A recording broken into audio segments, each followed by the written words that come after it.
Ladies and gentlemen, we are live tonight for another edition of NASCAR 06 Total Team Control Cup Series Racing once again, as we are getting set in another event for the Do It For Dale series on this game and on the channel today, live on KRC at the Dover International Speedway for the running of the MBNA Race Points 400.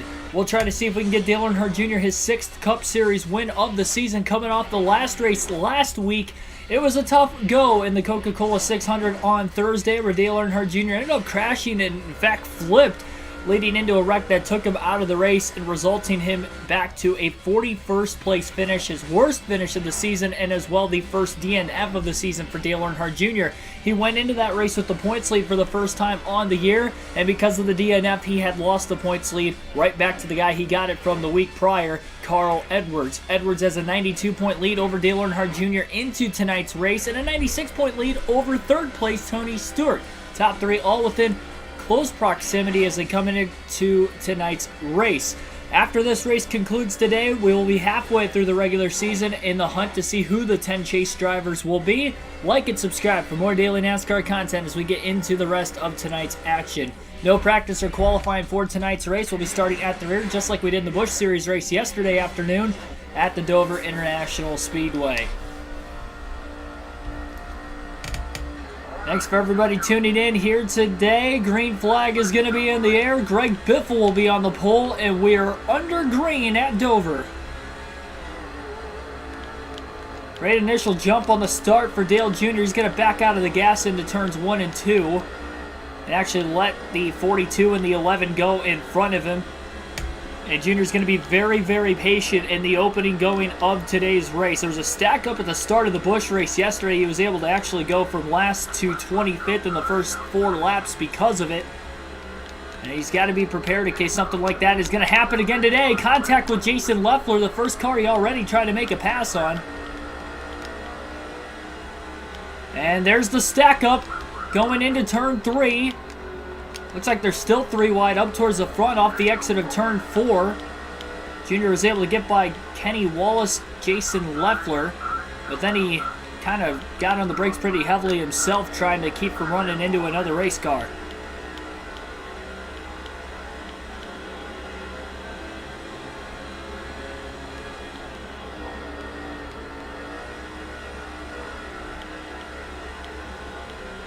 Mark DeMars, welcome to the stream. Billy Carjoy, welcome as well.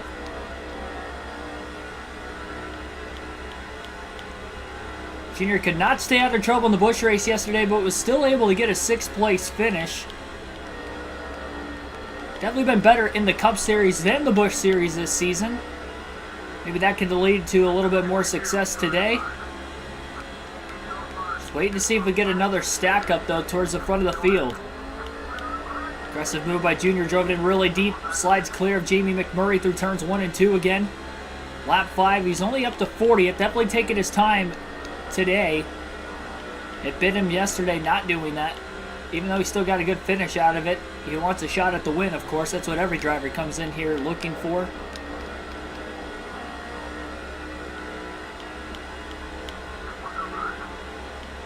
Junior underneath of Jeff Burton, and the 31 will make the pass on him for position. Patrick Shadley, welcome to the stream.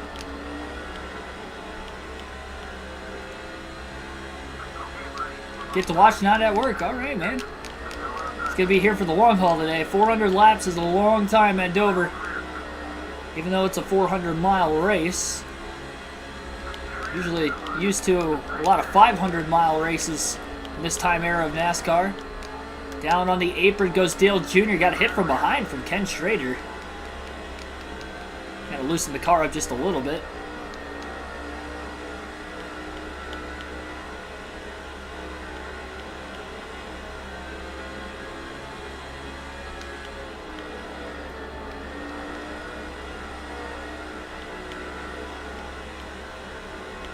If we're running well on a track he was typically really good at in his NASCAR Cup Series career.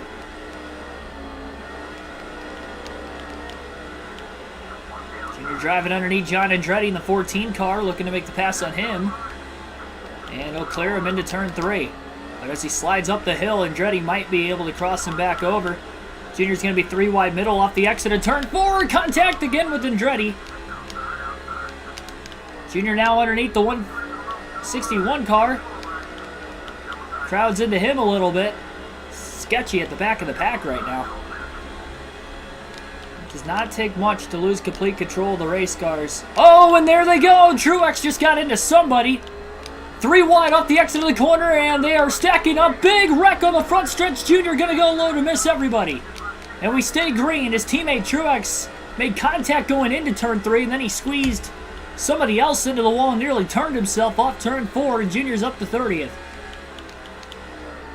That was another sketchy moment in the early going of this race. You can see all the smoke there from the lap before. I don't know how Junior was able to get to the bottom as quickly as he did to miss all of that, but he did. R6, welcome to the stream.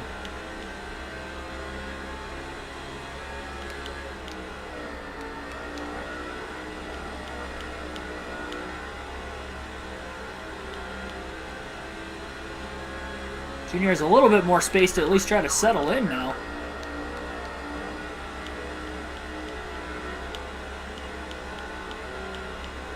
That was nuts. Yes, it was. I don't know who he got into, both going into the corner and then off the exit of the corner, if it was the same 2 drivers or not. You know, Truex was the car on the inside. I don't know who was above him both times.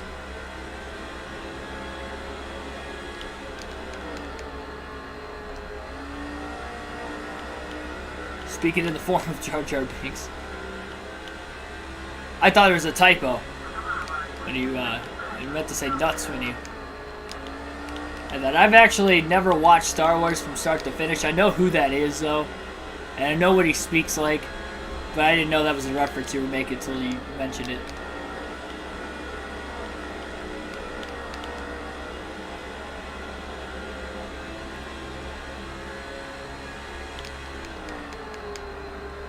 Trying to find his way around Labonte. He tried to widen his arc going into the corner that time. The car didn't want to turn, which is a shame because Terry Labonte went wide himself going into the corner. So you're having troubles trying to get around the 44 car of Terry Labonte. Labonte got to go way down the front straightaway to block Dale Jr.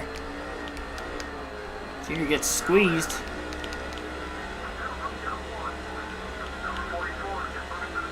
Junior held his line that time. Labonte kind of ran into the side of him.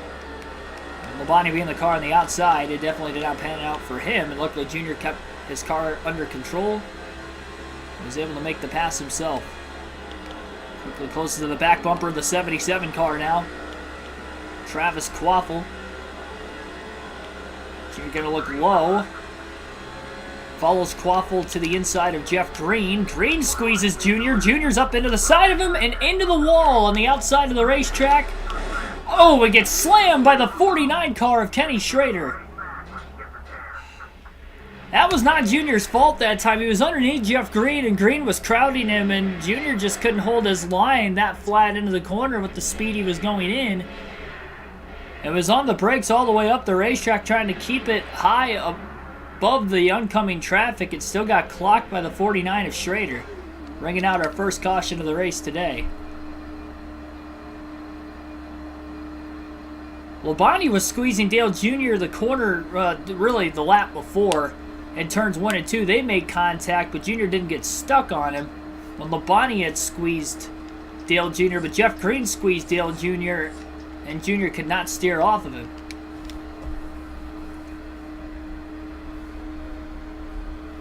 Jr. does not want to wreck this race car.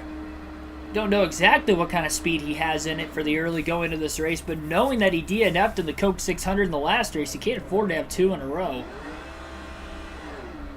J.O., welcome to the stream. It was my fault? I felt like I got squeezed going into the corner. And then once I made contact with him, I couldn't get off of him. Alright, you guys might... Seems like you guys are in agreement that it was my fault. I didn't feel like it was in the heat of the moment. That's something I'd have to go back and look at. Lucky no DNF. Exactly. I see Dark Crypto and Billy Kramer in the chat as well.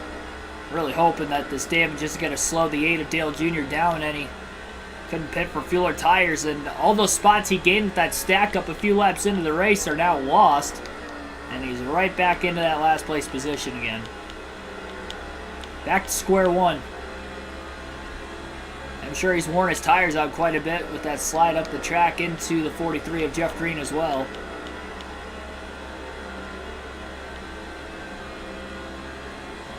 Dover has not been kind to Dale Jr. in the last 36 hours.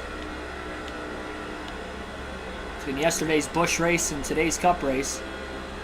We're just getting things underway today.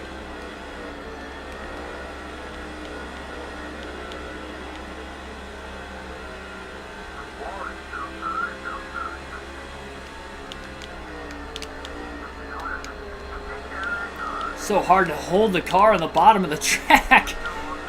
Not sliding up into cars. Junior up into Kenny Wallace there. Trying to make the pass on him, and Wallace hangs on to the position.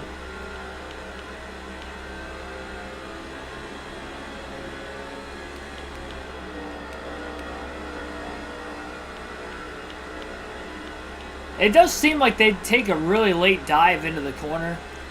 It's almost like they start the corner on the outside and dive it down towards the bottom.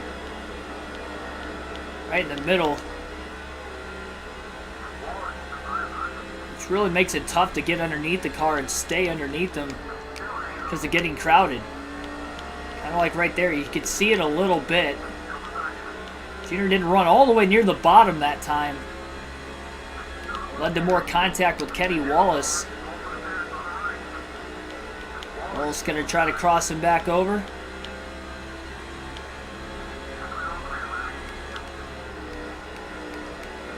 Derek Booth, welcome into the chat. Kenny Wallace towards the back with his damage to his race car as well. Wallace underneath Dale Jr. right now, and Jr. is stuck on the outside of the 00. Kenny's going to clear him right back.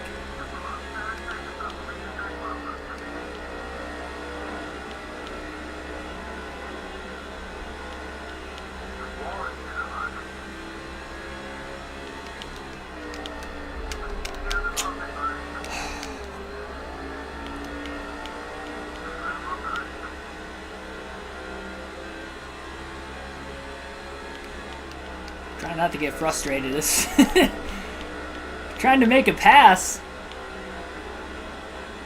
I mean, maybe the car's a little too tight. It's a combination of I'm going up the track and they're coming down on me at the same time, and I can't. Even the times I keep the car on the bottom, I don't have a lot of room to work with. And the cars are pretty hard to control in this game. Even if you have a perfect setup, it still tends to wiggle around a little bit, especially in the intermediates. This is kind of a hybrid of a short track and an intermediate track. Monster Mile's eating you up right now. Yes, it is. Junior got underneath Kenny Wallace. He's going to let him go into turns 1 and 2 that time. Got into his left rear corner panel off the exit of turn 4 and nearly turned the 00. Now he'll drive underneath him cleanly on the back straightaway, looking to make a pass on him again through 3 and 4. And he got around him cleanly that time. How about a little golf clap down in the chat? Junior's finally able to make a clean pass. Almost got into Jeff Burton in the next corner. He's able to sit behind him and still stays in front of the 00, luckily. And in fact, Kenny Wallace just bounced off the wall off turn 2. Greg Biffle's dominating the early going of today's race. He's led every lap so far from the pole. Dale Jr. stagnated at the back. It was a tough day overall for DEI and the Coke 600. Not just Dale Jr. Michael Waltrip blew an engine even before Jr. wrecked out, finished in last. And then Martin Truex Jr. ended up finishing a few laps down in 27th.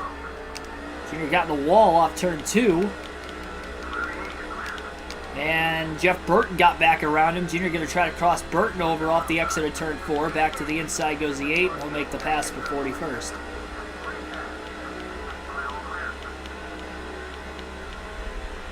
J.O. with the golf. Applause down in the chat.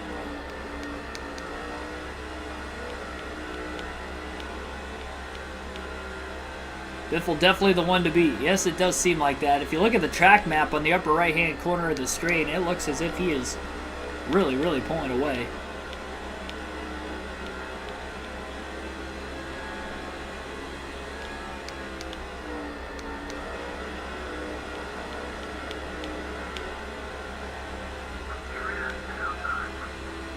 Dale Jr. to the inside of the 49 car of Kenny Schrader.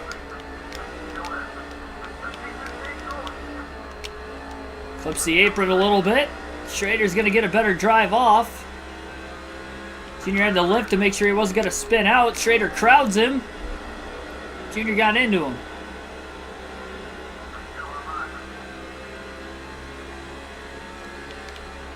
Jr.'s just going to drive it in deep this time. Hope it sticks. It does. He clears Schrader. Gotta clear Riggs, barely. And Riggs just got the wall off of turn 2. Jr. did pass it cleanly, though.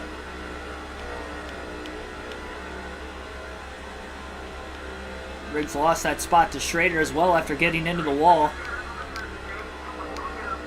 I think Dale Jr.'s wrecked some speed out of this race car, too. Because it even felt quicker than before, and I think that's probably why the car's tight now, because it wasn't tight beforehand. At least it didn't feel like it.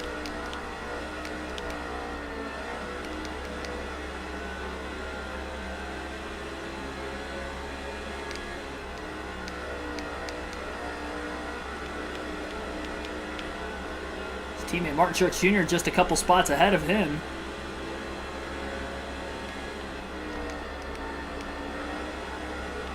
Long race.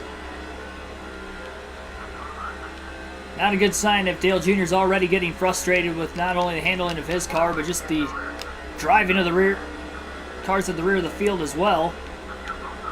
Finally starting to make some clean passes. Got back up to the 44 car of Terry Labonte, who he was around earlier.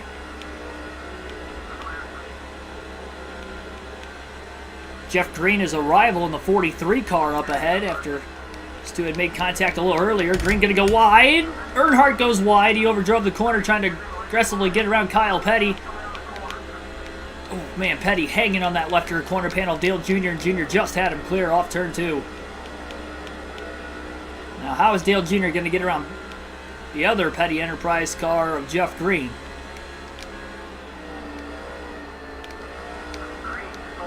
It's not going to be easy. He's underneath the 43. Side by side into turn 3. Green trying to take him out. He knocked him sideways. Still side by side into turn 1. And the 8 clips the apron and has to stay in line behind him. Let's see if Martin Truex Jr. can hold him up a little bit. Team orders to allow the 8 to get by the 1. Jr. just smacked the wall off turn 4. That's not going to help. The damage on the right side. Jeff Green to the outside of the 1 of Martin Truex Jr. Down to the inside goes Dale Jr. 3 wide into turns 1 and 2. Oh, he got into his teammate just a little bit. He used him up. He needed to get by Green to keep from Green wanting to spin him out again. And fortunately, he made contact with his teammate.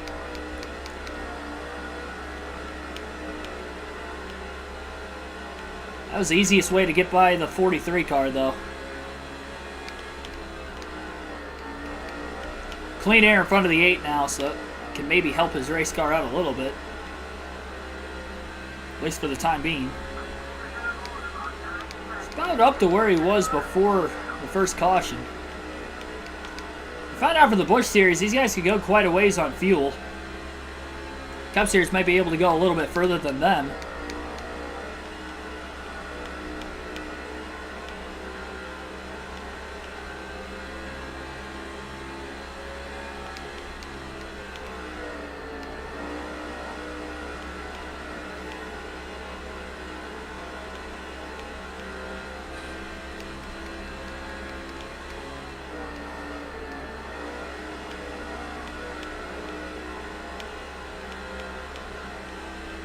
Staplehead, welcome to the stream.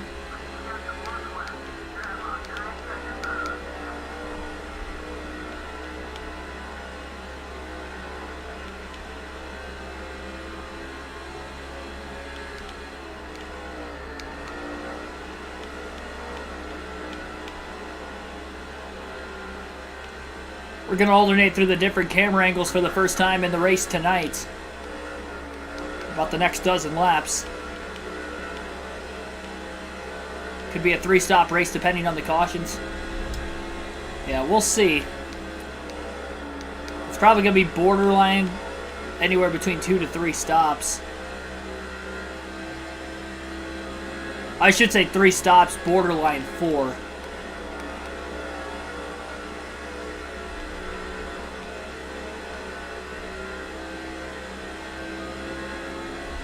Junior closing in on the 41 car just in front of him. Casey Mears. Down towards the inside goes Dale Jr. Can't get underneath Mears that time. Still in line right behind him, going down into turns 1 and 2.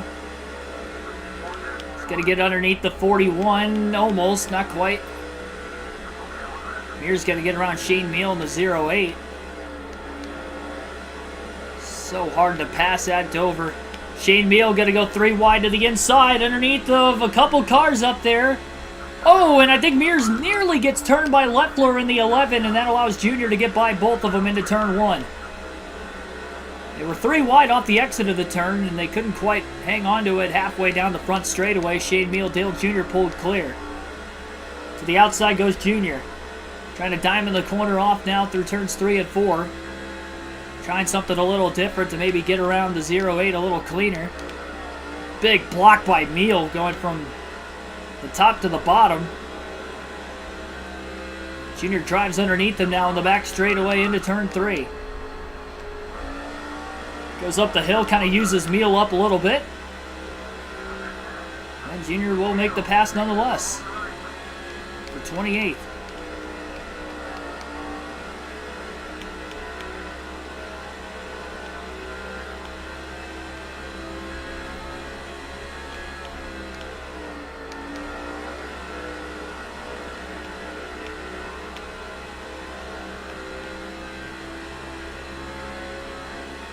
It's definitely a very difficult and treacherous racetrack. It's one of those tracks where I do not feel comfortable driving the car. Just because of the track itself, not so much the handling of the car. Constantly on the edge of your seat.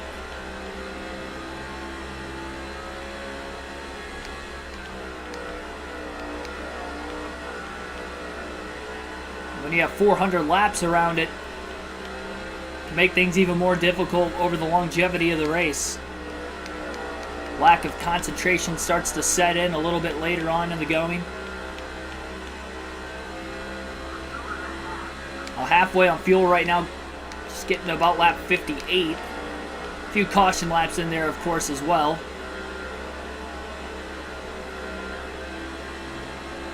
It's definitely looking like it should be a 3-stop race today.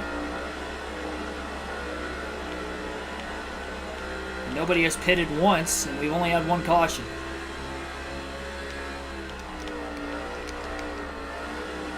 Jimmy Spencer just got around Boris Said. Dale Jr. right behind the 36 himself. Said gonna pull a block on the back straightaway. Might be trying to get back around the 50 car of Spencer. Jr. starting the corner really wide, cutting it down to the bottom. Clipped the apron and into the wall. Little mistake. He dove it off a little too deep on that apex. And it costed him. It's almost 10 seconds off the race lead right now.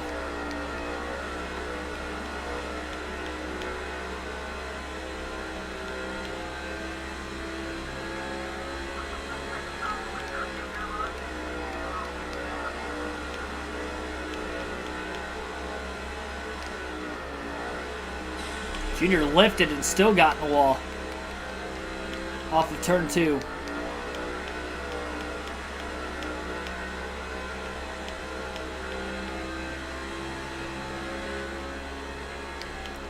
Go back to the far chase cam for now. Dale Jr. is definitely struggling with his car today. Definitely not good.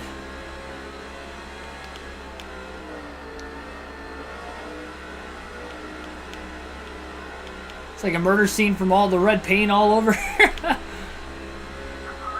Yeah, we have been trading paint quite a bit with the wall, with other cars. Definitely not been a clean race so far for Dale Jr. He's hoping he can clean it up. Because the way things are going right now, I don't know if he's going to be able to have this car last a full 400 laps. I mean, every hit into the wall adds damage to the car, and you can only repair so much of it at a time, especially with longer fuel runs. Might as well hit the pace car.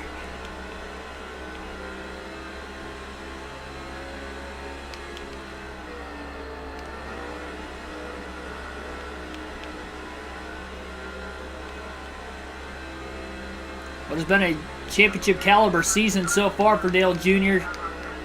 Between that Coke 600 debacle and really going to this race, he has had a quick fall from grace from those 5 wins he had in the first 11 races.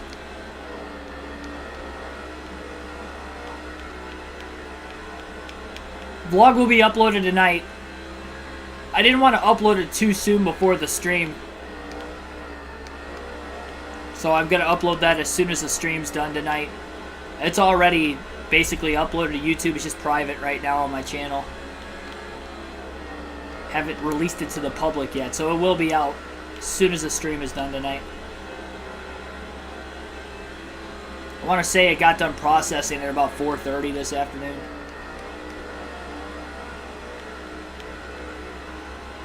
I'm sticking to my word. I said I'd upload it today. I will.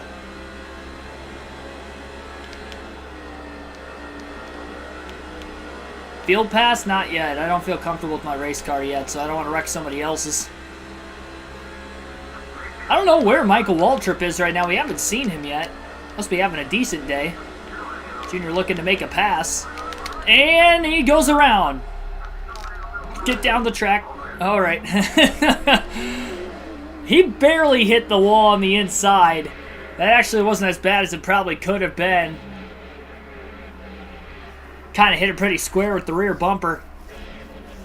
He's got too much of the apron. He was underneath, I believe, Casey Kane. Either Casey Kane or Jeremy Mayfield's one of the Evernham Dodges on the outside. I think it was the 19 to Mayfield.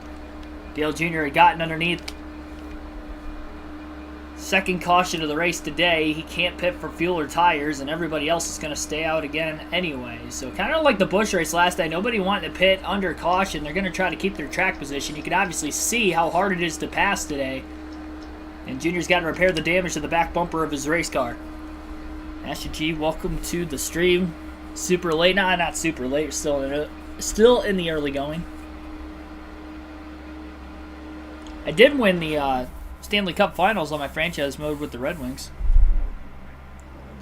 I want to do another season though, because I want to try to win the title without making like any transactions and any trades. Because I did trade for Marc-Andre Fleury and Jonathan Toews at one point throughout the season, and the goalie was the big reason why I probably ended up playing really well in the playoffs.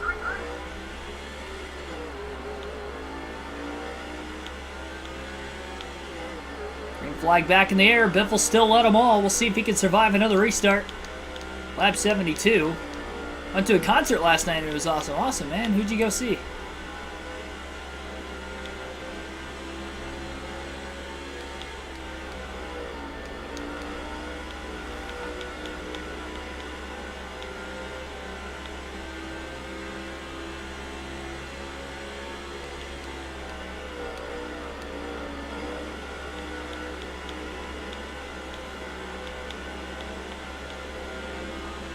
Not as bad as it looks. Yeah, we are very lucky that I only hit the back bumper of the car against the inside wall, and luckily, we know Dover to be a self-cleaning racetrack. Luckily, nobody else got into Dale Jr.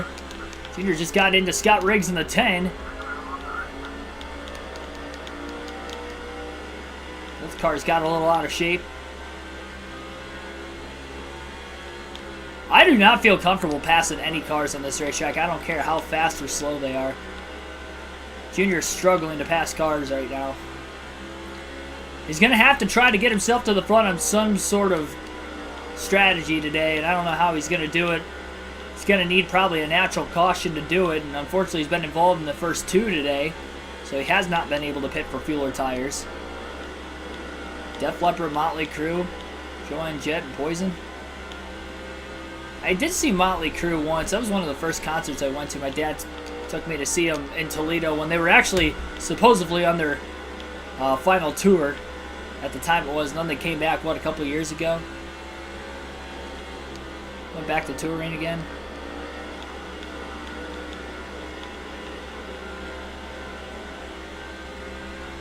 I grew up listening to a lot of like 80s and 90s rock. Pretty much what I grew up on. Listen to more metal now, but from time to time I still go back and listen to that stuff. Just for a change of pace, I guess.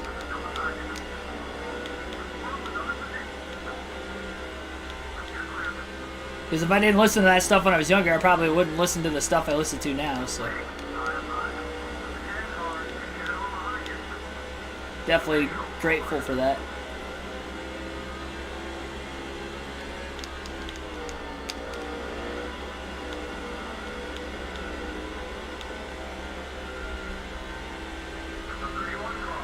That was a big block by Jeff Burton off the exit of turn 4 on Dale Earnhardt Jr. Truex squeezing 49 car of Kenny Schrader up high. Cleared him. He's got the 161 car underneath him. Into turns 3 and 4, Dale Jr. will get by Burton. So he's passed 3 cars cleanly since the restart. Jr.'s only been as high as 28th in this race, and we're already 80 laps in. That's how much he has struggled today. Did not practice or qualify, and you can definitely tell by the way this race has gone so far that that was the case. Truex in the 1 down low. Dale Jr. going to try to pass him on the outside. I don't know if this is going to be the way to get around him or not. Truex is going to let the 8 car go.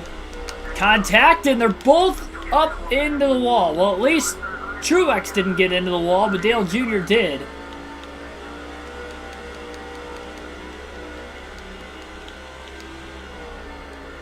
I don't know how that happened.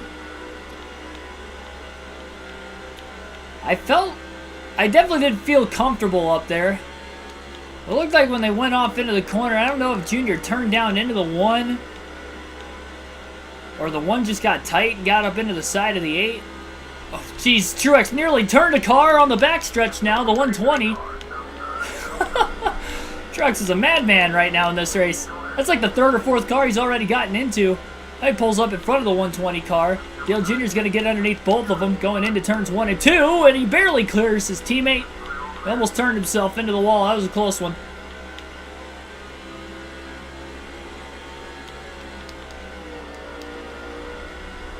This is a nightmare of a race for Dale Jr. so far. And don't forget, we go to Dover another time yet this season. We're used to the last couple of years where NASCAR's only been going to Dover once. Dover has 2 dates this 2005 season, and the next one's in the Chase if we make the Chase.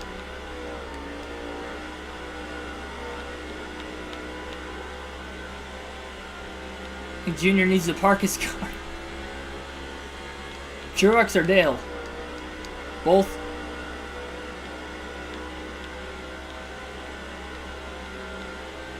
I've had worse handling race cars, but the track itself is so hard to pass on that I get underneath the car and I just can't get it to turn the way I want it to and use all the concrete, because not all that concrete's accessible. And it doesn't help when the car on the outside keeps squeezing the car on the bottom.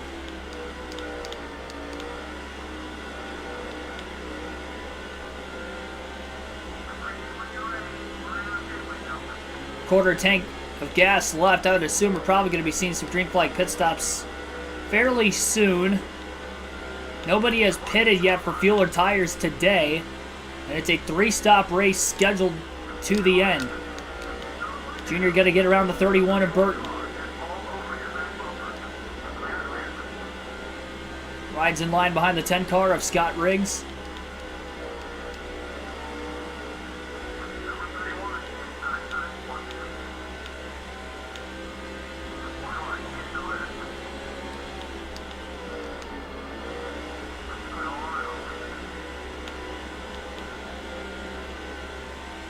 Drive off of turn 4 for Dale Jr. He gets underneath the 10 car.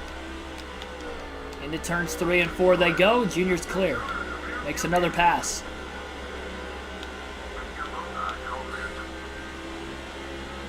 Have a watch party.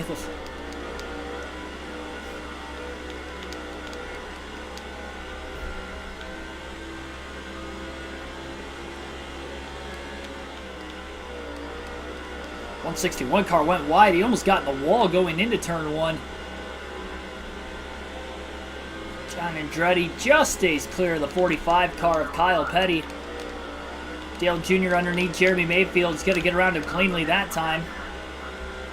I mean, he would have passed him cleanly earlier. He kept it off him, but he spun out trying to pass him. Gets around the 49 of Kenny Schrader. Dives underneath the 45 car of Kyle Petty now. Trying to get as many positions as possible before pit stops. Drove it in pretty deep into turn 3. Sticks on the inside and gets around Shane Meal through 3 and 4 for 35th. Probably the quickest Dale Jr.'s passed a string of about 3 or 4 cars this entire race. 2 cautions playing out in even lengths where we haven't seen any lap traffic yet. But I'm sure green flag pit stops is probably going to space this field out quite a bit when the time comes as well. We'll be sooner into this green flag run with nobody pitting yet in this race today, and we're almost 100 laps in. Junior underneath of the 44. Terry Labonte will get around him. Will get around John Andretti in the 14 as well. Oh, Andretti and Labonte into each other. They nearly go around off of turn 2. Both down into the inside wall. No caution. We stay green. Wow, I don't know how that happened, but Labonte and Andretti made contact off turn 2. They both got sideways. You can see the smoke down the back straightaway. And it sounds like we've got some cars pitting this time. Oh, contact up ahead of Dale Jr. That time Wimmer and Kenny Wallace got together.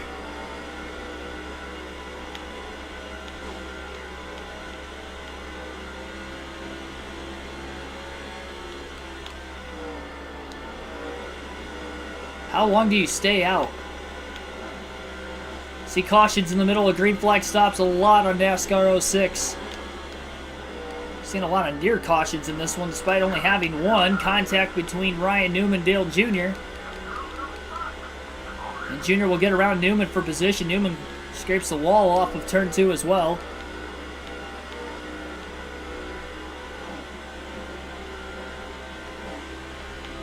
Jason Leffler might have scraped the wall off turn 4 up ahead.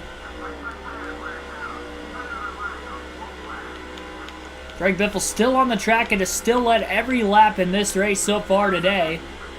He does not pit that time around either. Junior's just staying out in case we get a caution. And with no practice or qualifying, I'm not sure how the green flag stops are going to go about for Dale Jr. This is one of the toughest pit roads to get onto during green flag pit stops on the circuit. He's trying to make it to lap 100 before he pits, so he can for sure make it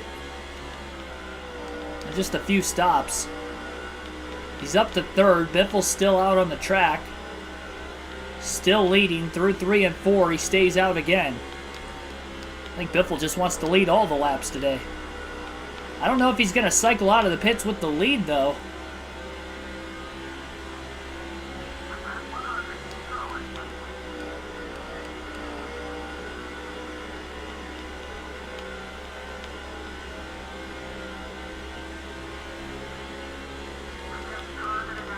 Sounds like second place pitting this time.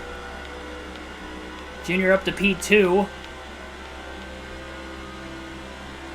100 laps complete. Junior may be trying to stay out to get 5 bonus points, but I'm not sure when Biffle's going to pit. He's going to stay out again off turn 4 this time. Dale Jr. about 7 seconds behind the Biff.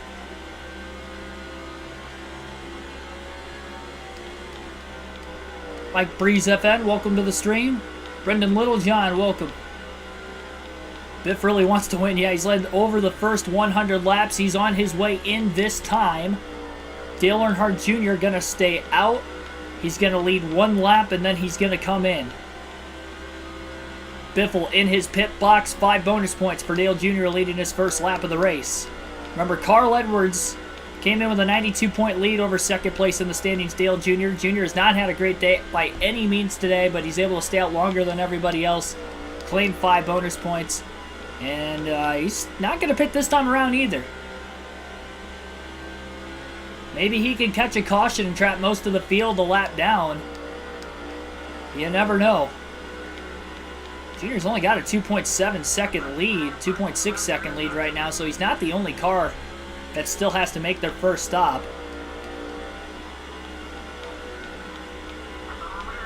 This might be the only laps Dale Jr. leads all day.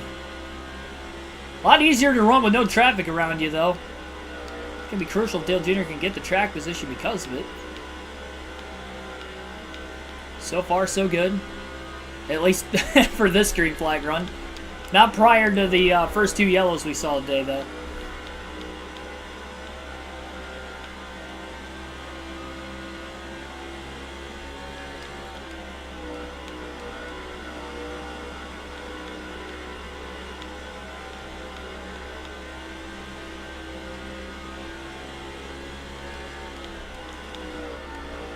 Junior really low on fuel. See that fuel indicator on the bottom left-hand corner of the screen, how dark red it is. Redder than Dale Jr.'s race car, it seems. That's how you know it's getting pretty low. Just went to that, so you could usually run a few more laps when it first gets to that. That would be the big break Dale Jr. needs if caution comes out.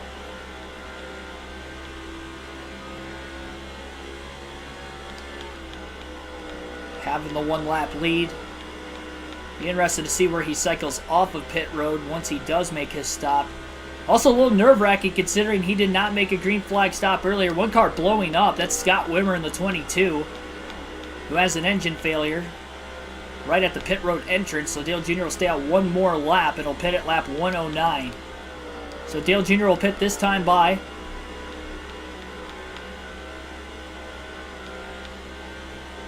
No traffic directly behind him. No traffic directly in front of him. He's got all the time to make his car onto pit road. He's going to use all the banking he needs. Make sure he does not miss the pits. Gets down to pit road speed and easily does. 4 tires and a full tank of fuel for Dale Earnhardt Jr. No adjustments during the first pit stop of the race for himself today. He was able to lead laps and get 5 bonus points because nobody else had made... Or I should say everybody else made their green flag stop before Dale Jr. Jr. was the last car on the track. Rain until he couldn't run it no more.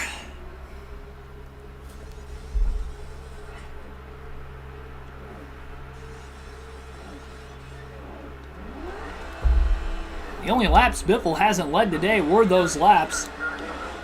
And still, he is not in the lead.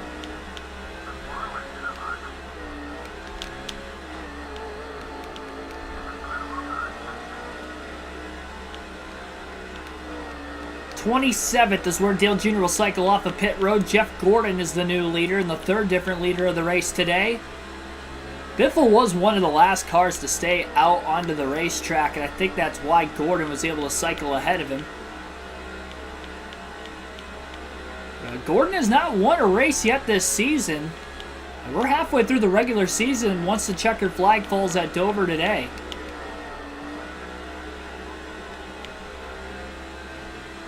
Nice to have grip in the race car again, for Dale Jr.'s sake. 11.5 seconds back from Gordon right now is Earnhardt. He's got a long ways to climb. Their overall speed and not pit strategy, honestly, 27th, where he's running right now, is as high as he has been in this race all day. After over 100 laps.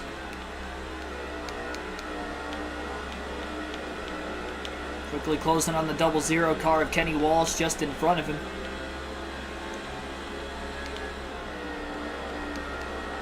He's going to try to be more patient passing cars, not try to pass them as soon as he gets to them. Kind of like with Kenny Wallace there. He caught him in 1 and 2 that last time. Didn't try to pass him there. Got to his inside in 3 and 4, and finally gets around over the next lap in 1 and 2. Instead of trying to pass the first chance he gets, unless he has an absolutely gigantic run, probably going to be the easiest way to get it done. Hopefully he doesn't get pinched off because of it as well. Not going for it on the first try. Although he did go for it on the first try to get around the 40 of Marlin. Did, but he goes up the track, overdriving the car because he got back in the gas too soon.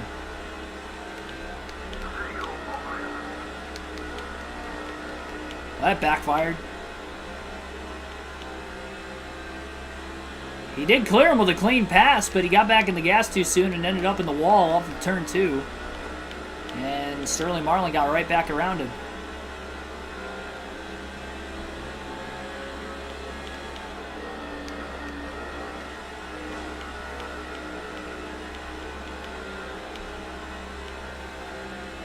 Junior's going to try it again at 1 and 2, it looks like.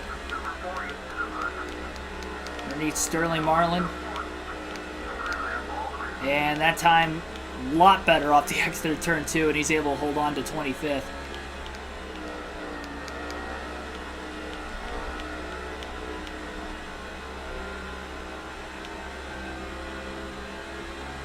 The way things have gone today, I think it's going to be a miracle if Dale Jr. even gets a top 10, let alone...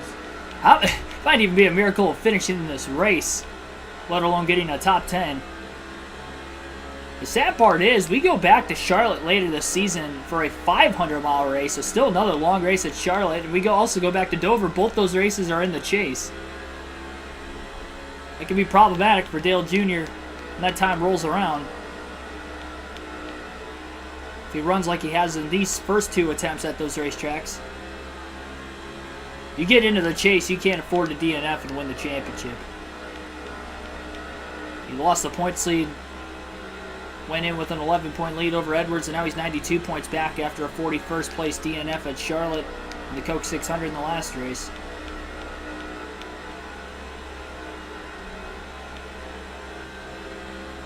Guess now would be the time to get the cobwebs out. You don't want to put yourself in a circumstance where you're going to have to try to race your way into that final race of the regular season at Richmond as well. Although Dale Jr. dominated the first Richmond race, so if he did have to put the team on his shoulders that night, at least he knows he is capable of having a fast race car at that track. Michael Waltrip in the 15 cars in 24. DEI is having a terrible run right now in Dover. Picking up where they left off at Charlotte in the 600. Team order is going to allow Dale Jr. to get around Michael Waltrip pretty cleanly on the first attempt through turns 1 and 2. Waltrip dropping back, and he's going to let the 8 car go. So all 3 DEI cars running 24th or worse on the racetrack right now.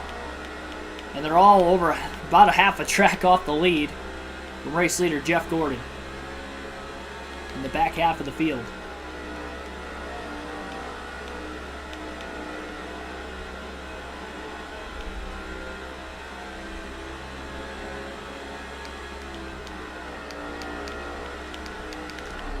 Junior clipped the apron again, and he cleaned out Waltrip. Jiminy Christmas. He just clocked the tire barriers while you're at it. Oh, jeez. Look at this. Oh, it didn't show the full thing. Waltrip ended up in the wall on the outside of the racetrack after the contact with the 8. And all that track position to get up to 24th, and Dale Jr. has to repair damage again. And this is interesting, a split strategy now. Some cars are staying out, and some are coming onto pit road. No surprise that Waltrip's coming in. But Dale Jr. going to repair 4.4 seconds, nearly 5 seconds of damage. Or 4.5 seconds of damage.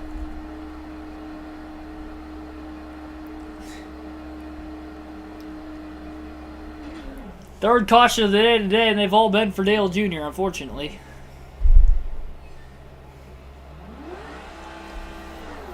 I'm telling you guys, it is so hard not to hit the apron in this game. I don't know what it is. It does seem like it might be weird to say, but the camera angle in the middle of the corner, it almost seems like you're looking more left than what you were on NASCAR 04 and NASCAR 05.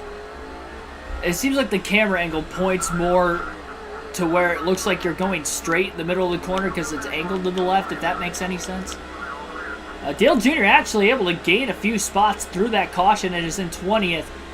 The problem is every car behind him is on fresher tires, and he's the last car in line on old tires.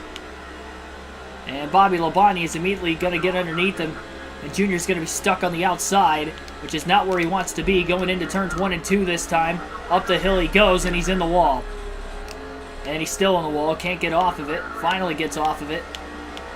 Jimmy Johnson has to check up behind him off the exit of turn 2. Gordon pitted from the lead, so Greg Biffle's back out in front. He's able to get his track position back.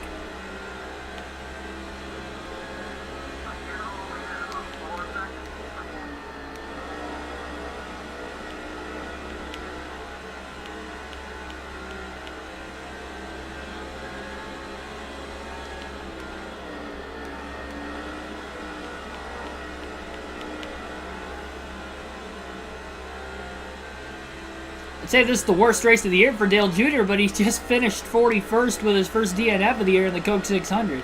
He ran a good race up until then, though, in that race. This one has just been utterly disappointing from the get-go. CIA, welcome to the stream.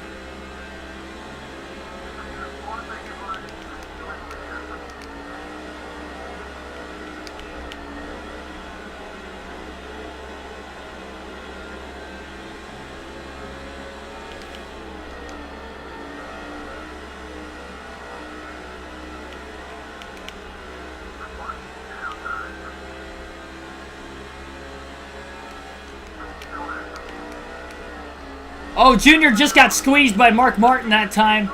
And ricocheted Shane, Meal, and Boris Said into the wall. That was, I can guarantee you that was not my fault that time. Mark Martin just hooked the left a little too much in the middle of the corner and nearly took out the 3 cars in front of him.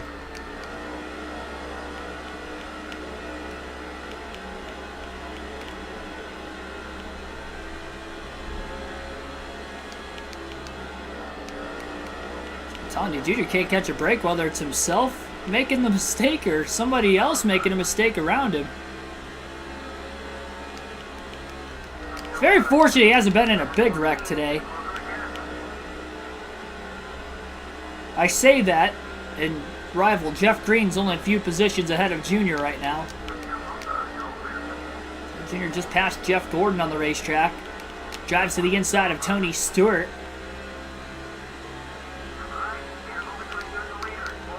Drives it in deep through 1 and 2. Got to clear Stewart with a slide job. Gets underneath Kyle Busch off the exit of turn 2. And Junior's going to have to get around the 43 car of Jeff Green pretty quickly. I don't know how he's going to do it. He's going to have to do it. Earlier he had a little help from his teammate Truex, but there's no teammates around Dale Jr. right now. He's going to have to do it the hard way.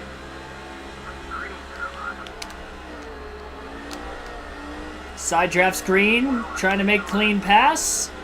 And he did. Wow, clean pass on the 43 car. It's a lot easier than what I thought it was going to be. Green's still stuck on the outside. Kyle Busch got around him. Tony Stewart's underneath him now. That 43 car is getting freight train. Nathan Elliott, welcome to the stream.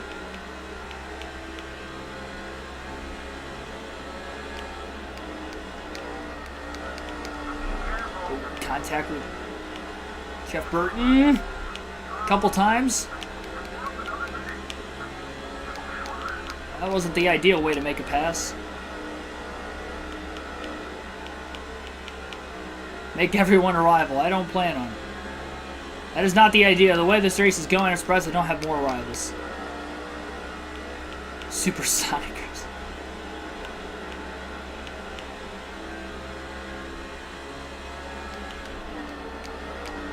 I did not see your comment earlier, Nathan. It's actually the first I've seen you in the chat. I see that you made a comment earlier. I'm trying to read it, but I'm having a difficult time trying to drive the car as it is. Hear me right that I will drive a Chevrolet Camaro in 2036. Shelton Racing. I don't know where you heard that from.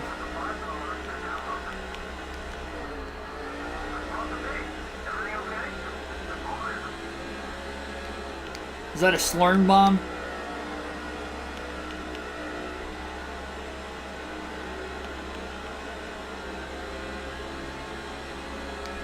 I think Kyle Busch might be one of the drivers on fresher tires. He's got back around Dale Jr. Jr. only got back around him in the first place because of all the other cars on older tires that are in front of these guys. Ken Schrader, Jason Leffler, they were towards the back of the pack earlier on in the day. Junior back to 17th, getting around Schrader. So a little split strategy right now. Half the field pitted during that last caution for fuel and tires, and half of them did not. Dale Jr. did not, and that's why he is this high in the running order right now. We've had 3 cautions so far today total. The first 144 laps out of 400 at Dover. Glad everybody else is able to race somewhat competitively and cleanly. Heard it from Patrick. Yeah, I'll be commentating the race while driving, yes.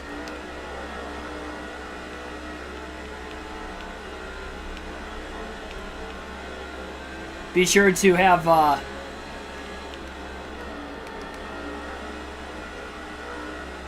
your rental scanners on. My radio starting in the year 2036 for cup races.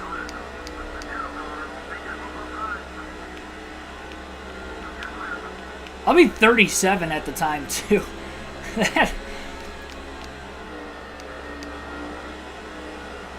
I mean, you're never too old to make your first cup start, but 37 does seem like it took me a long time to get there.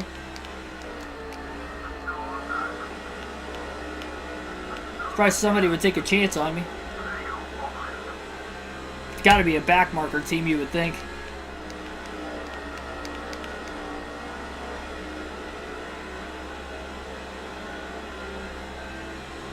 I'm surprised Jason Leffler's still in 14th right now in the 11 car.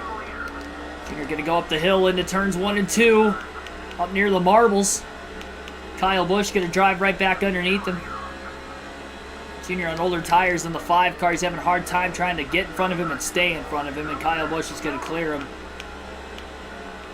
Junior kind of diamond cuts the corner off to fall back in line behind Busch on the front straightaway.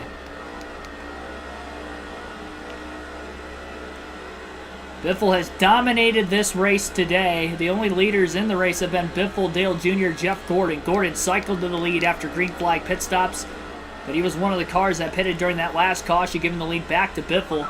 Biffle led pretty much every lap leading to green flag pit stops, and now since this most recent restart, contact between Kyle Busch, Dale Jr., Jr. up another spot.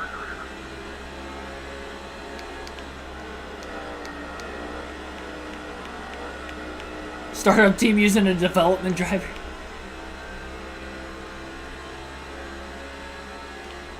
Who's in a development program at the age of 37?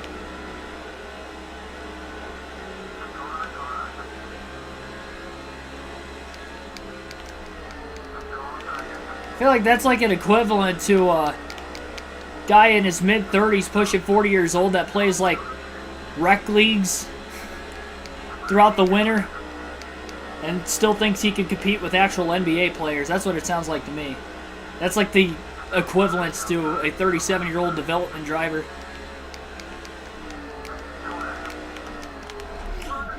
Another hit off the apron and another big hit from Kyle Busch in the driver's side door. Look at how crinkled the 8 car is after that one. I don't know how there are only 2 cars involved. 4th yellow of the day, and Junior's involved again.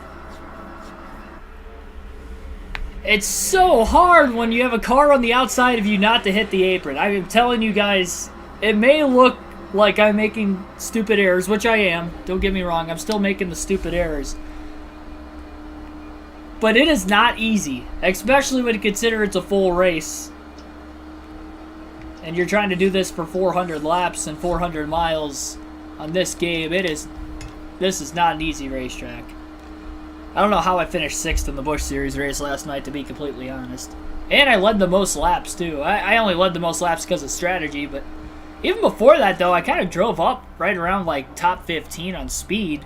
I guess I kind of did there, but it was kind of on strategy, too.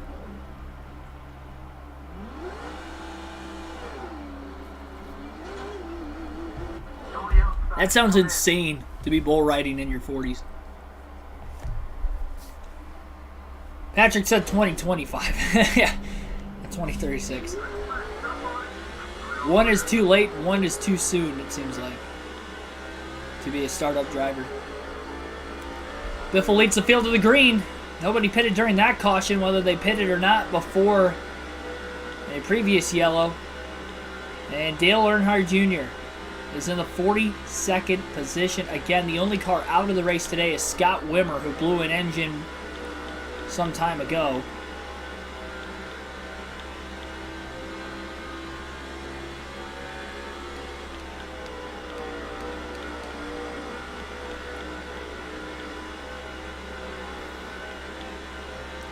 It's hard to stay off the apron when that's the preferred line, too. The passing lane, for sure.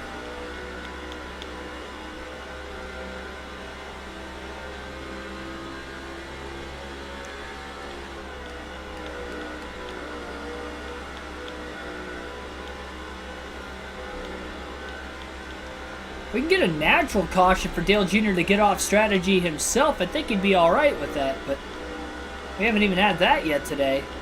All 4 yellows, Dale Jr. has been involved in them. And 3 times it's because he clipped the apron at some point during the course of a corner. One time he clipped the 44 of Terry Labonte. Got around him, but not cleanly. And Labonte's going to look to cross Earnhardt back over. Not going to work. Can't quite get underneath him. Oh, Terry just overdrove turn 1. Into the wall he goes. Caution! I don't know if that was for Labonte or not, who just cracked the wall at turns 1 and 2, but our 5th yellow of the race is out, and it's debris off of Kyle Busch's race car. So debris from Kyle Busch will bring out our 5th yellow of the race. And he had a lot of damage from that big hit in that last yellow. I think those are the only 2 cars involved. I don't know what piece of debris he lost off his car. It looks like the hood is getting ready to fall off of it anytime soon as well. Junior will pit during the yellow. And he'll take fuel and tires while he's at the back of the pack. This might help him a little bit.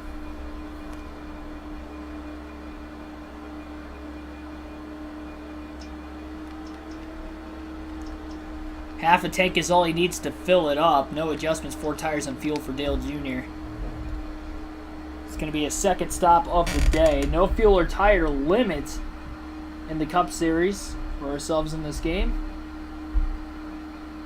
So in limited times we can hit pit road throughout the course of the race. New Joji, welcome to the stream. Going to be the next Harry Gant. Oh, jeez. That's a good one. Harry Gant had an earlier start, though. He was just in NASCAR for a long time, wasn't he? I don't think he started at a late age, and then... I mean, maybe he started, like, later than normal. I don't think he started in his mid to late 30s.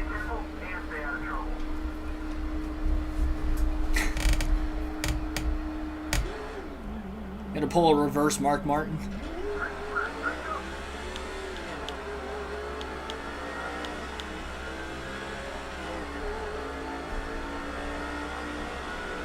Green flag back in the air. Again, Greg Biffle out in front. I'm surprised he's survived as many restarts at the front of the field. I guess with no lap cars on the inside probably makes it a little bit easier.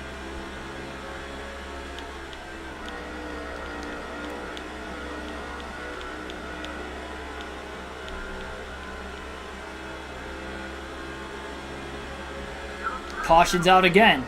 Likely debris off Kyle Busch's car. I saw his hood on the apron. Our 6th caution of the race.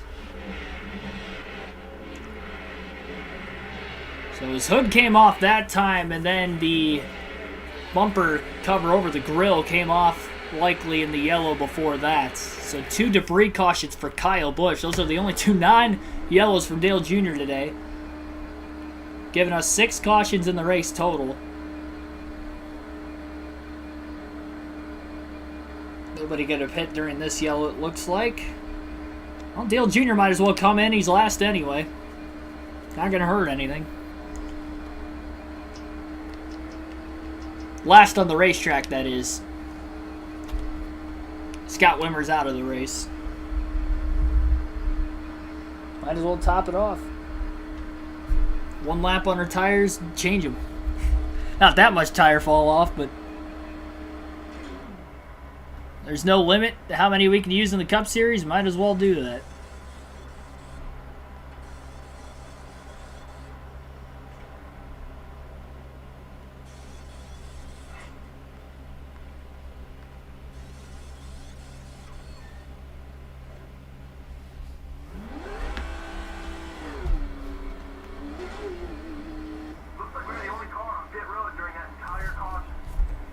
Harry Gant was 30s when he started? Wow, I didn't even know that.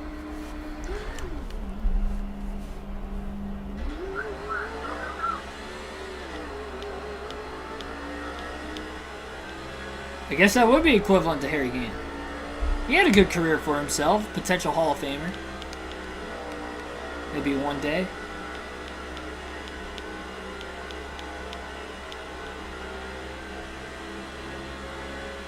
Flag back in the air.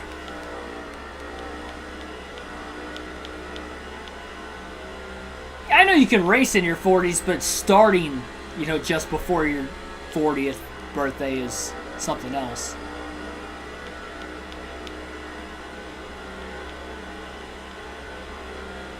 Guess that would still give me about 15 years to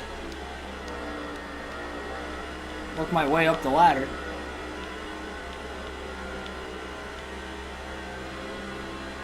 Yeah, 4 races in a row in 91.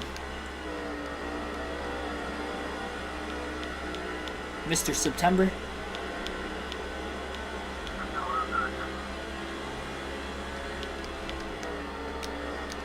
And Junior's got fresher tires than a lot of the cars in the, well, actually really every car in the field with pitting during those last 2 yellows. Cautions 5 and 6. We'll see if it'll be easier to pass cars now, being off strategy. And cars that we didn't see pit during any of the caution flags today and pitted only during that green flag condition just after lap 100. Those guys are probably going to end up pitting here very soon. And everybody else can go quite a ways longer. Junior going to be able to go probably 20 to 30 laps longer than everybody.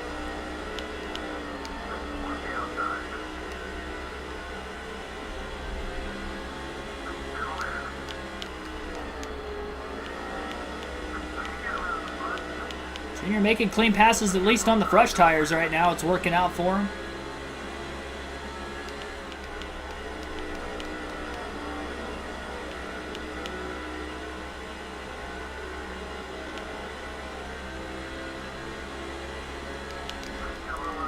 Has there been a bad interview on the Dale Jr. download, though? I mean, let's be honest. Sunshine Coolwater, welcome to the stream. Own a piece of sheet metal from Harry Gant's car at Martinsville during his, 4-win September. 4 September wins. It's pretty cool.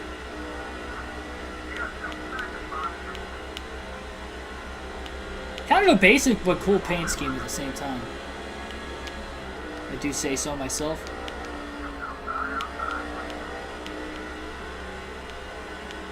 Got crossed over by the 161, and he just squeezed him in the wall, as well as himself, of course.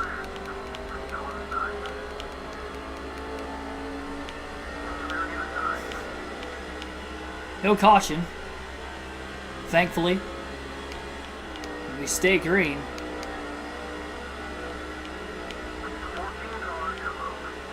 There's no way Dale Jr. is going to make it to the end of this race today. There's no chance.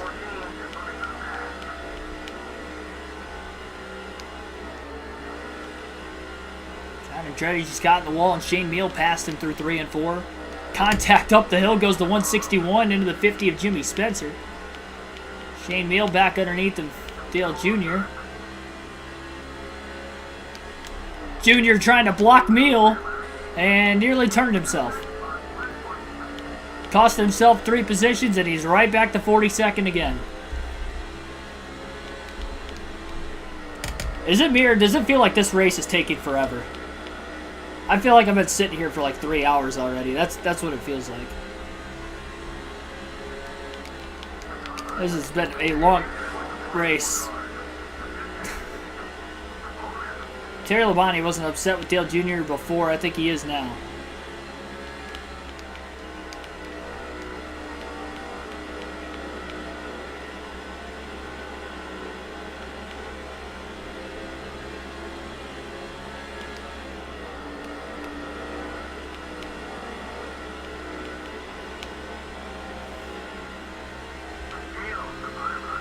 Dale Jr. underneath the 08 of Shane Meal. What was that? Are you kidding me? What? I went up a little bit, but he came down a lot more than I went up. What do you have to do to pass a car at this track on this game?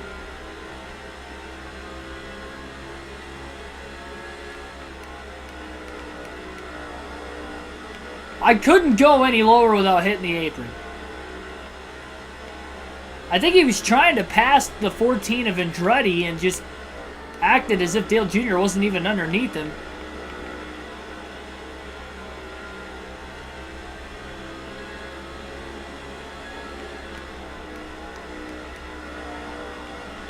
That's unbelievable.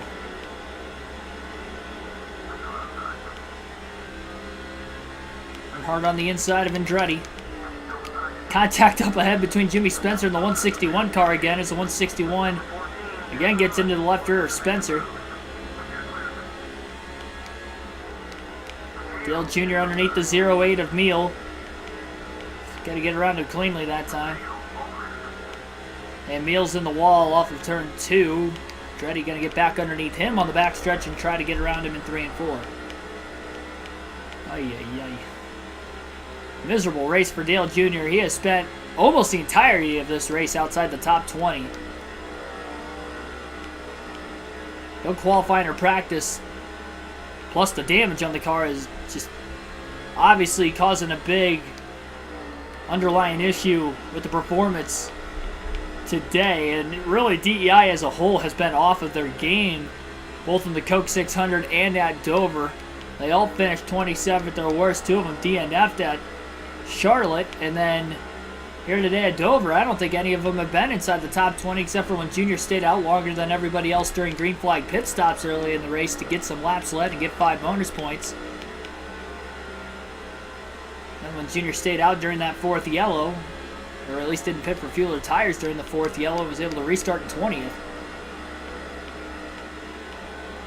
Got up to 15th before a few more cautions came out.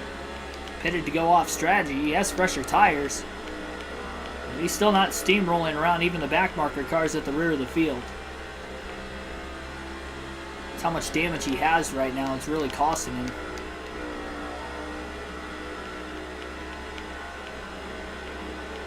It's hard to strategize yourself to find some sort of a way to go from this deep in the field to the front off of strategy. Usually have to be within, at least within the top half of the field come second half of the race to start to kind of find those strategy ways to get yourself to the front. Can't really do it from this back in the pack with not as much time left. From the beginning of the race you can, but I mean he's only 4 spots up from where he started, which again was in last after 190 laps now.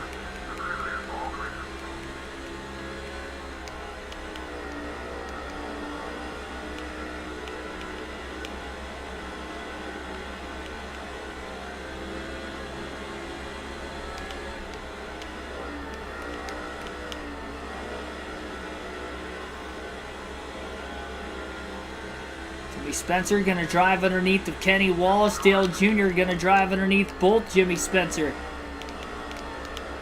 And Kenny Wallace, 3 wide as of right now. Off the exit of the corner. Contact between Spencer and Wallace up high. Junior able to clear down low. And he'll drive on.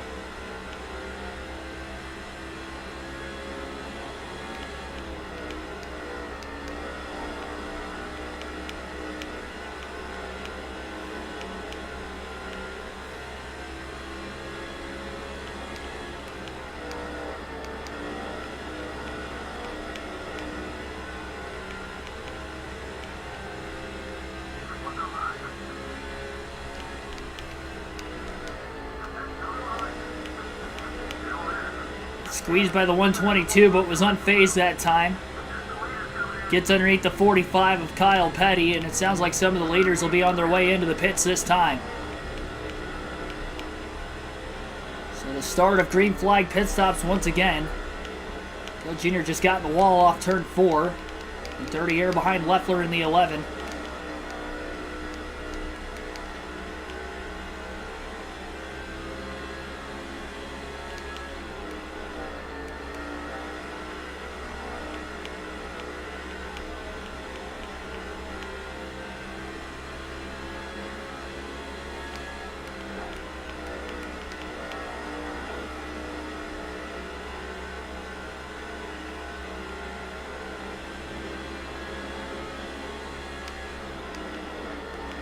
Saw some contact getting into... Oh, man! Caution's out. I think Leffler was trying to come into the pits. It's our 7th yellow of the day. I think Leffler was trying to come in, and he checked up right in front of Dale Jr. And Jr. got into the back of him, and honestly, Leffler kept control of his car. Jr. basically spun himself out into the grass. Didn't hit anything further. It wasn't severe contact with the back of the 11, but obviously enough to upset the 8 car. Again, bringing out our 2nd yellow of the day.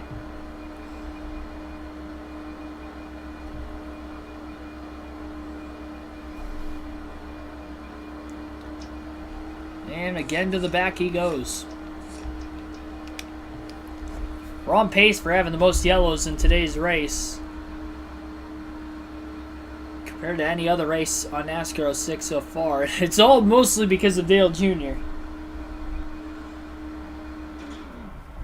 Then a couple debris cautions from Kyle Busch.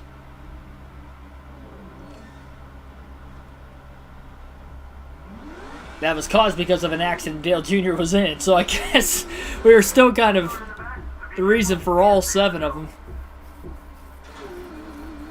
Oh my goodness. There were only a few cars that hit pit road during that caution. Green flag back in the air. Toxic Punk Young Boy, welcome to the stream. We'll be halfway next time by. Junior went a bit wide going into the first turn, got into Mike Bliss. Couldn't get off of him. First lap after the restart, some cars are pitting. They did not all pit during the yellow, which is kind of surprising. Which includes Leffler, who was trying to pit right before the caution came out.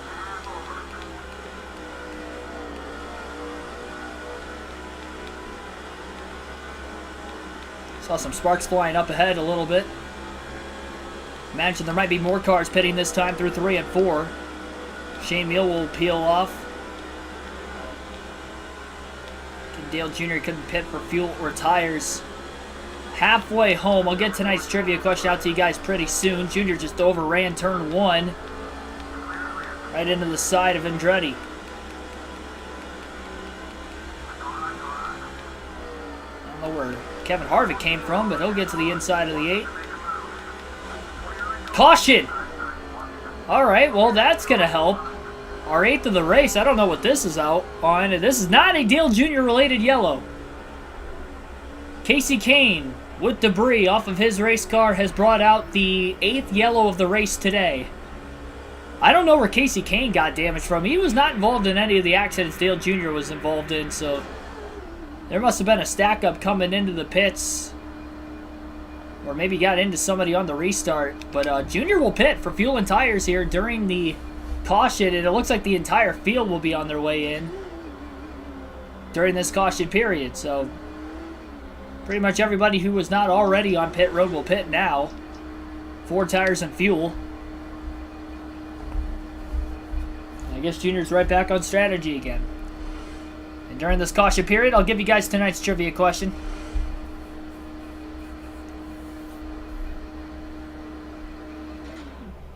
Alright, so tonight's trivia question is a Dover track fact.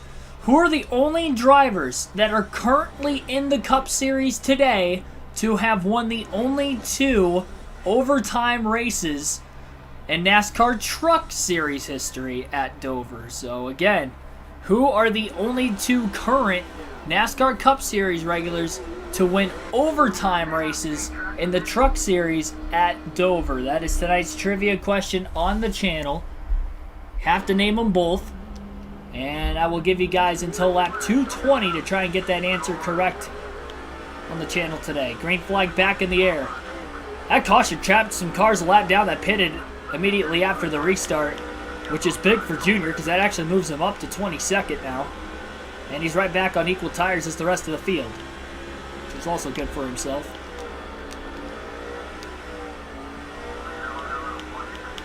Way up the track, over driving 3 and 4 on the restart. 133 car going to get underneath him. Junior trying to hang it in there on the outside right now. Closes in on Jimmy Spencer in the 50 car just up ahead. Junior going to side draft the 133 underneath. Kyle Busch, Christopher Bell is not the answer.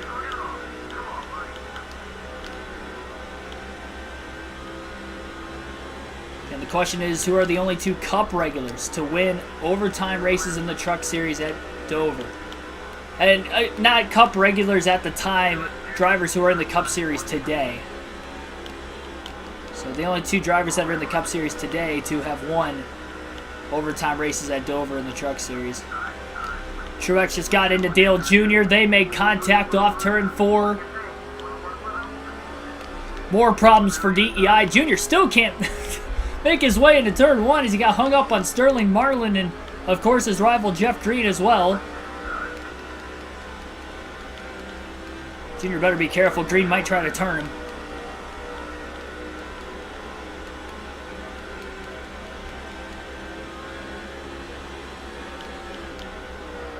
Ay, ay, ay.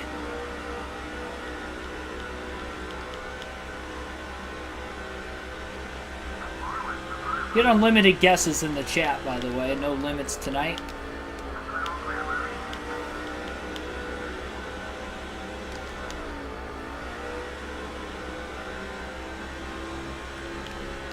Junior had to lift off turn 4 to keep it off the wall. Jamie McMurray going to go way up the track. Gets past. It may be 3 wide off the exit of turn 2. Back behind. No, McMurray on the outside. In line behind. It looks like Ricky Rudd in the 21 and then the 43 of Jeff Green. And Green's all over the back of the 8 of Dale Jr. right now. He's probably going to try to clean out the 8 car if he gets a chance.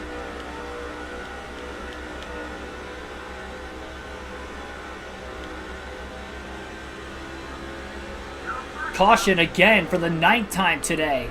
And Carl Edwards just got to the lead. And I wonder if somebody wiped out at the front of the field. Oh, there was a big wreck. The 25 of Brian Vickers goes around into Shane Meal. Kurt Busch got a piece.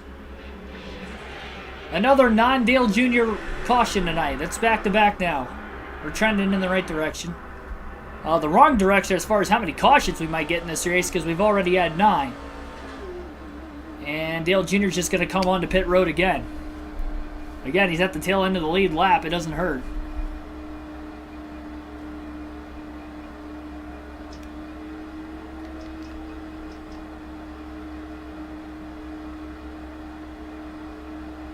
William Byron, Kyle Busch. That is not the answer either. Kyle Busch is a Cup regular and he races in the Truck and Xfinity. He does, but that doesn't answer the question. Question is, who are the only 2 Cup drivers who are in the Cup Series today to have won overtime races in the Truck Series at Dover? There's been 3 races in the Truck Series at Dover that have gone into overtime or past the scheduled distance because of a green-white checker. And 2 of them were won by Cup drivers that are in the Cup Series today. They weren't in the Cup Series necessarily at the time of them winning those races. Or may not have been. They could have been. I can tell you that they weren't. Green flag back in the air. I wonder if we're going to get any debris cautions from that wreck. Carl Edwards just got to the lead right before the race, or right before the caution after the race start on Jeff Gordon, which is interesting. And Greg Biffle is at the back of the pack right now. He might have been one of the cars trapped a lap down and just got the free pass. We know the Biff has probably the fastest car in the field. He's going to have to try and run down his teammate. Dale Jr. needs to have a good day because even though he has led laps because of pit strategy, that's it. Now he's back at 31st. Carl Edwards is leading laps. Edwards comes in as the points leader. Jr. second in the standings, and he's down 92 points. He definitely has some catching up to do. Jr. going to get around Jeff Burton. He's got Truex right in front of him. And Jr. just got into the back of him. Stalled him up. 3 wide, down towards the bottom, into turn 3. Contact with Jeff Burton. Almost squeezed Burton and Truex into the wall, but not quite. Only one of those passes were for position, so one of them was a lap down.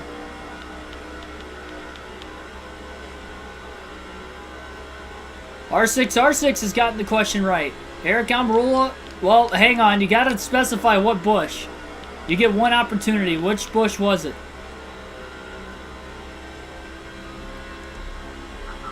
Only R6 can answer this in the chat. He has gotten the answer right, somewhat. Eric Almirola and which bush?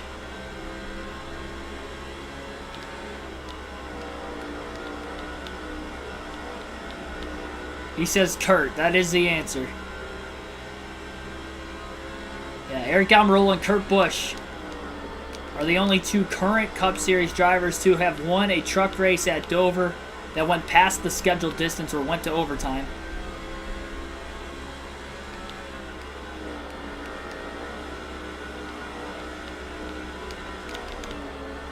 I'm surprised I didn't spin out there, just clip the apron again. Jimmy Johnson's taking the lead away from Carl Edwards at the front of the field. Santiago Kid, I see you in the chat. Welcome to the stream. Monkey 92 Hammer, welcome to the stream as well.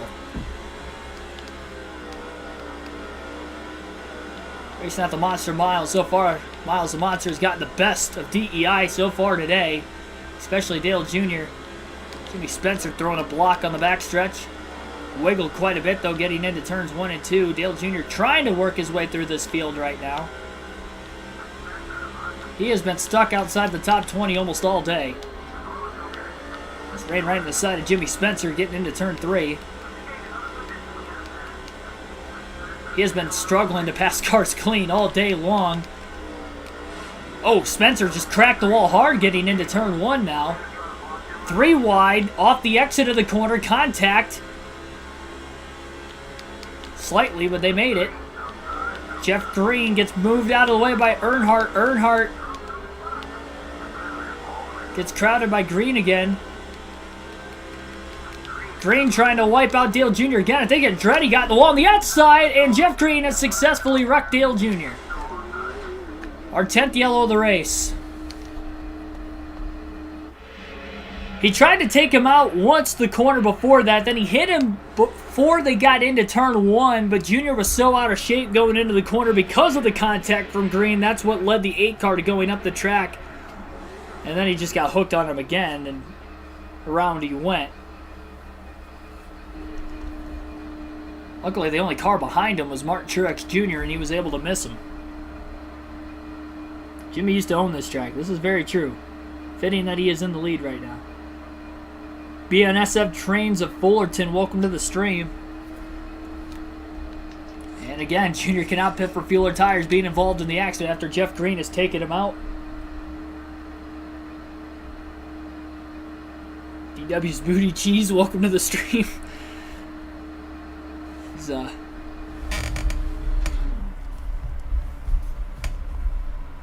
kind of switched the name of his channel just slightly from the last time he was in the chat.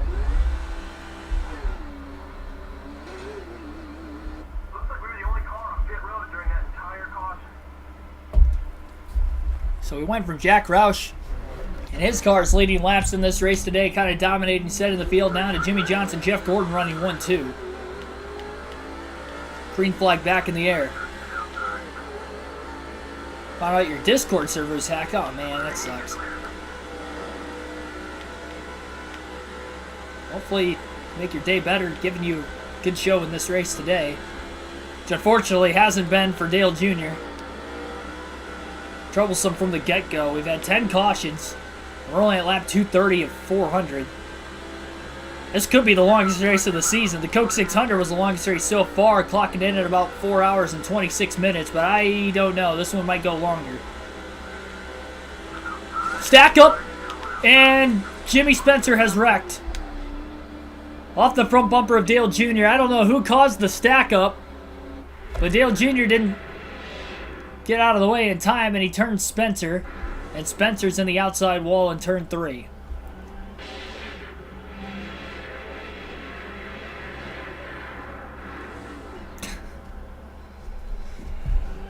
Oh my goodness.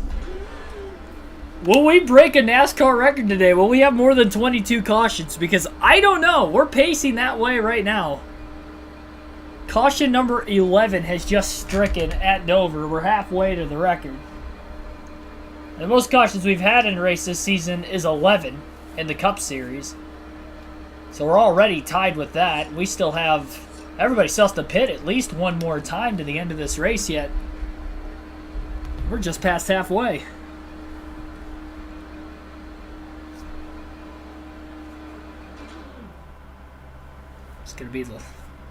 It's just gonna be an epically long night.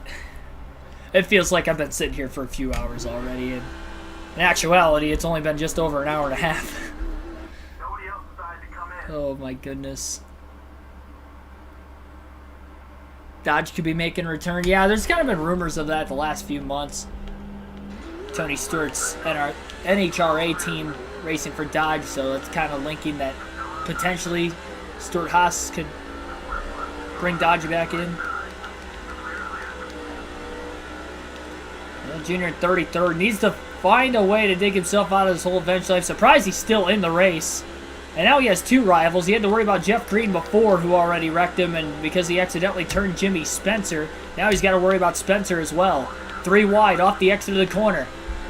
They made it that time. That might allow for Junior to get around Spencer, and it does. So luckily, Dale Jr. passes Jimmy Spencer cleanly because he took both Newman and Spencer 3 wide, and Newman was the car in the middle between the 50 and the 8. But Spencer followed Dale Jr. to get back by Newman through 1 and 2. A little bit of contact, saw some sparks flying further up ahead. Spencer going to overdrive turn 1.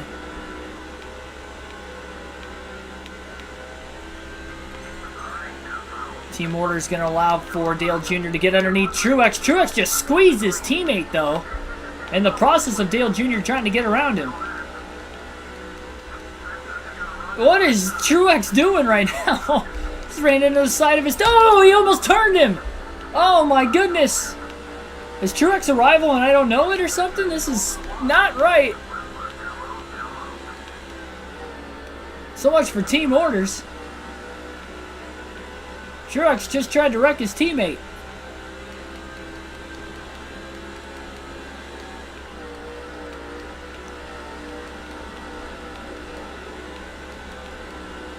And now Dale Jr.'s got to pass Jimmy Spencer again. Everybody hates Dale Jr. It's a spin-off of the show Everybody Hates Chris. Just imagine the theme song at the beginning, just everybody hates Dale. That's the story of this race today. Dale Earnhardt Jr. in the thick of all of the nonsense, I guess you would call it tonight. Oh, Ryan Newman just got into the 50th Spencer that time. Junior going to try to get around the 50 himself. Down towards the bottom, just hoping that Jimmy Spencer does not take a swipe at him. He did not. Junior will get around him cleanly. And Spencer's in the wall off turn 4, and Leffler will get around him now as well.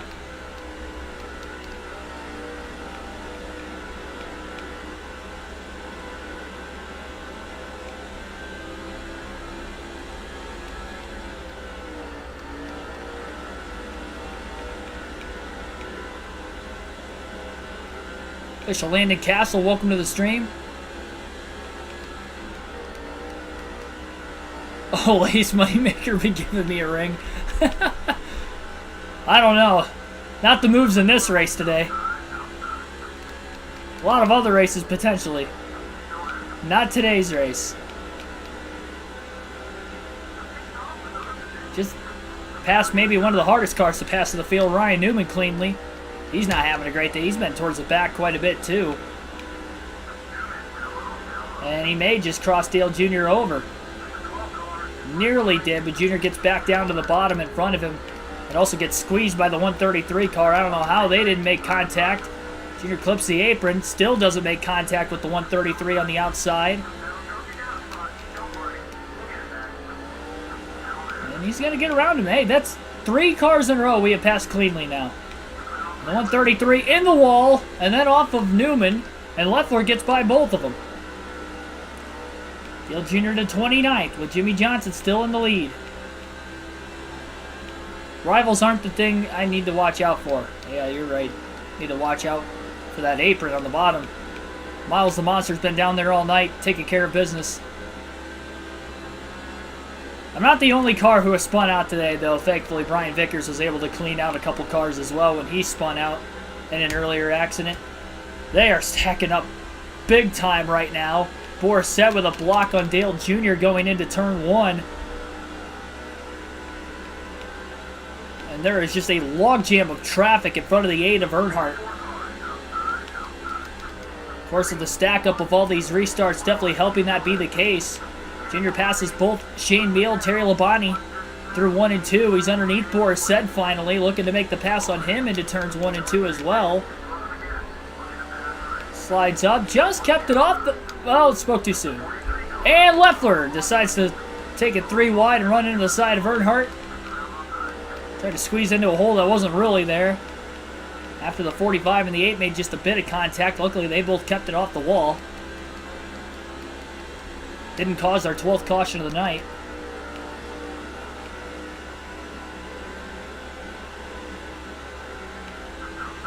Feeling like Ross Chastain today. That's what I'm feeling like. Although he doesn't really spin out a lot, though.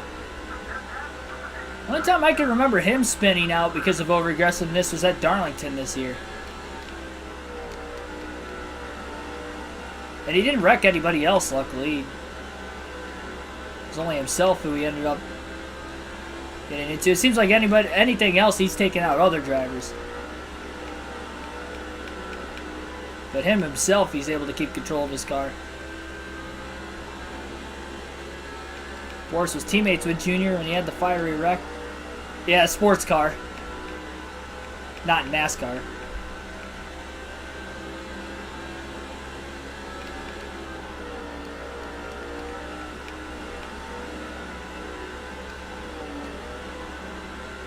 We're going to take our first field pass of the race today. We're going to see what Martin Truex Jr. is doing a little bit behind Dale Earnhardt Jr. right now.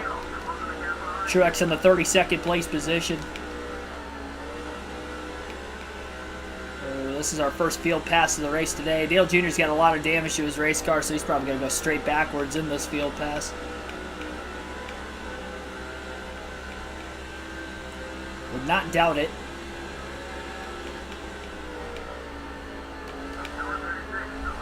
Looks like that is the case.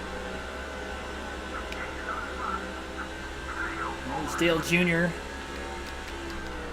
up high. That was a bold move by Truex. Got around his teammate as well as the 45 of Kyle Petty. For 28th.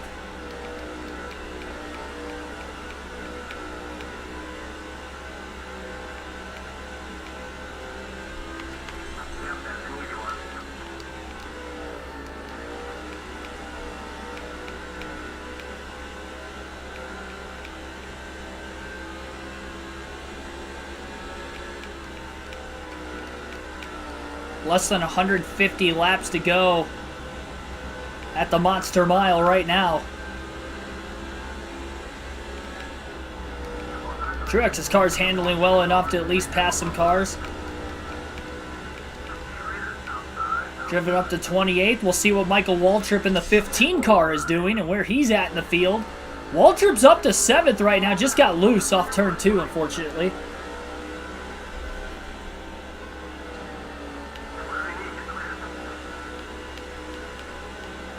How about Mikey? Just lost a spot to Carl Edwards. He was outside the top 20 for a large part of today's race, but somehow has worked himself in the top 10. At least something is going right for DEI somewhere in the field. And right now it is for Michael Waltrip. 26th in points coming into the race today. It was 21st in points before the Coke 600, but finished last with no laps led after blowing an engine only about 15 laps in, so I'm sure he was eager to take the green flag today. He's only had a couple top 10s this season as a whole, I think 2 of them. Having a good run on a short track tonight at Dover.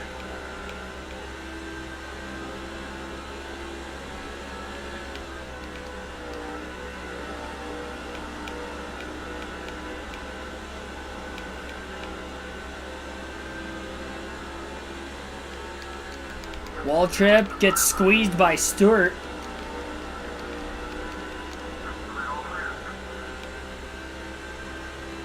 He's going to try to get around him this lap on the inside. Look at Kyle Busch going up the hill, trying to side draft Mark Martin in the 6. Tight squeeze for Waltrip right now. Contact with Edwards up into the wall. Go the 15 and the 99, and the 15 gets clipped. Back in traffic. Oh my goodness. So much for a good day for the 15 car. Got clipped by Dale Jarrett. Down to the bottom of the track after contact up high from Waltrip. I thought Dale Jr. wasn't getting a lot of room earlier. There was not a lot of room for Waltrip to make a mistake there, and slight bobble by him on this very, very difficult racetrack has just caused another accident tonight.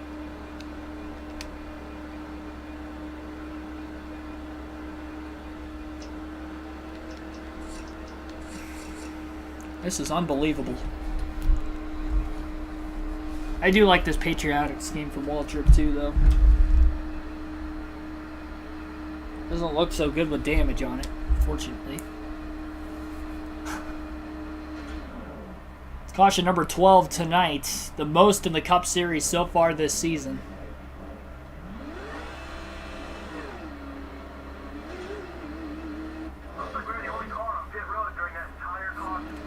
I don't think the yellows are done yet, considering we still have over 100 laps to go. Now Michael Waltrip is towards the back and is going to be in 34th for the restart. Green flag back in the air at Dover. Yeah, Jason Leffler's in the 11. Oh my goodness, again! Going into 1. Our 13th yellow, and again, it's Waltrip. Up the track into the 133. That was a combination of the 133 turning down to make the corner, and Waltrip just straight up the hill into him. Completely missing the entry into turn 1 that time. I don't know if he just nailed the restart more than what he thought he did and carried too much speed in, or what the case was there. Should have stayed with the 8. I thought it was hard to pass cars in the back of the pack, and then I realized the cars at the front of the field are racing even more aggressively. Couldn't hold my own on the bottom. If there's any way Dale Jr. could get up there today, at least we know that that's going to be the case. Billy says 5 more cautions. I don't know. We are just destroying this 15 car now, and now all 3 DEI cars are right back outside the top 20 like they were at the beginning of the race. Unbelievable. Cautions breeding cautions at Dover pretty much all day long. There isn't even that many cars a lap down anymore. All the yellows, we keep getting cars getting the free pass. We're being the first one lap down. We have 38 cars on the lead lap now. Waltrip just spun his tires on the restart, and the 133 is a rival of the 15 of Waltrip. He's on the outside. He's sitting back. I think he's going to try to take out the 15 the first chance he gets. Next lap, we're going to go back to Dale Jr., though. So hopefully that doesn't happen. We won't get another yellow. We have had 13 cautions today at Dover. We'll see if Waltrip can come back a little later in the race. Junior just got a little loose into turns 1 and 2. Right when we switched as him, and up the hill he goes into the wall. As a result, chopped off his rival Jimmy Spencer on the backstretch as well after getting ran into from Boris Head.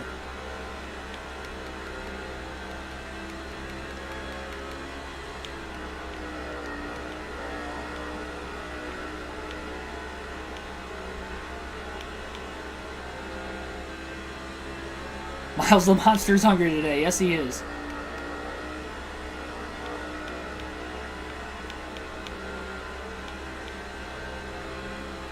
Chewing up and spitting out a lot of cars tonight.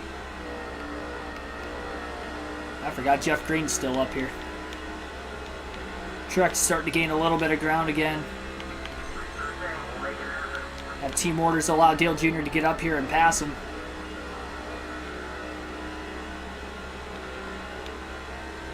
He's holding up the 43 of Jeff Green quite a bit. It's allowing Dale Jr. to have a big run going into the corner. Green with a big block, though. Team orders worked out a lot better that time than what they did earlier when Truex about took out Dale Jr. Jr. to the inside of Green off turn 4. Green already wrecked Earnhardt earlier in the race. I would not doubt that he would try to do it again, but he does not. And Jr. will pass him cleanly for 27 through 1 and 2.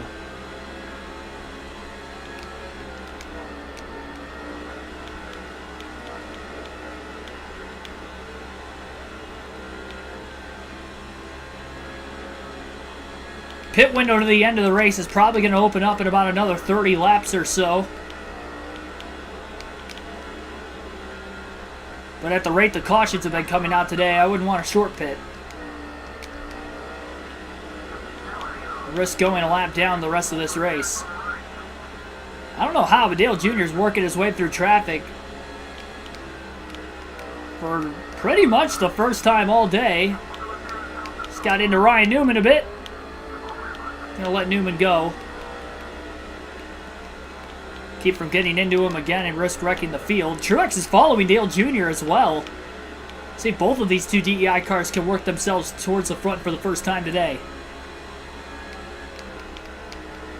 They're scattering big time in turns 1 and 2. Somebody went wide, nearly got in the wall on corner entry. Have to watch if we get any stack-ups. We've had a few of them down the back straightaway today. That's how one of the cautions happened when Junior got in the back of Jimmy Spencer because they all checked up in front of him on a restart. Little after the restart this time, it's still bunched up in the middle of the back of the pack. Ryan Newman just moved the 161 car up the groove and up the hill through turns 1 and 2. Clears him down the back straightaway.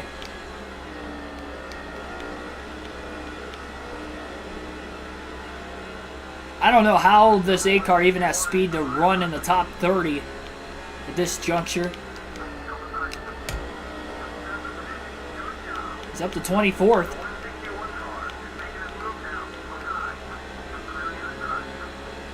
It's amazing how tight the car is with all the damage, by the way, too. Night and day difference from the 15 and the 1. 15 tightened up quite a bit with the 2 yellows he was involved in, but not even as much as this. Junior being involved in even more than Waltrip.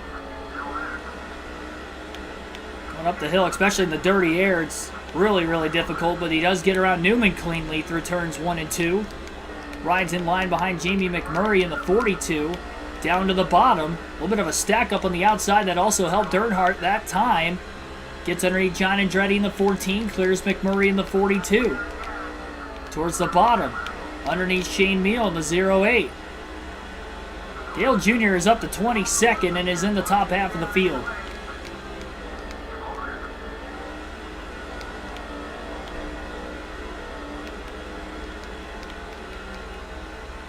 At first you don't succeed, try again. That is the motto from this 8 team tonight.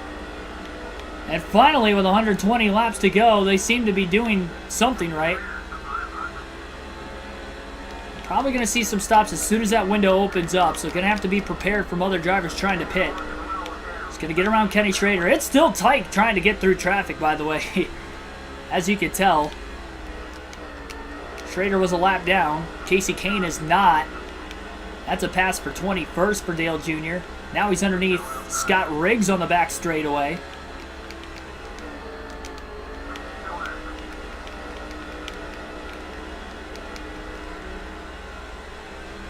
Gets by Leffler.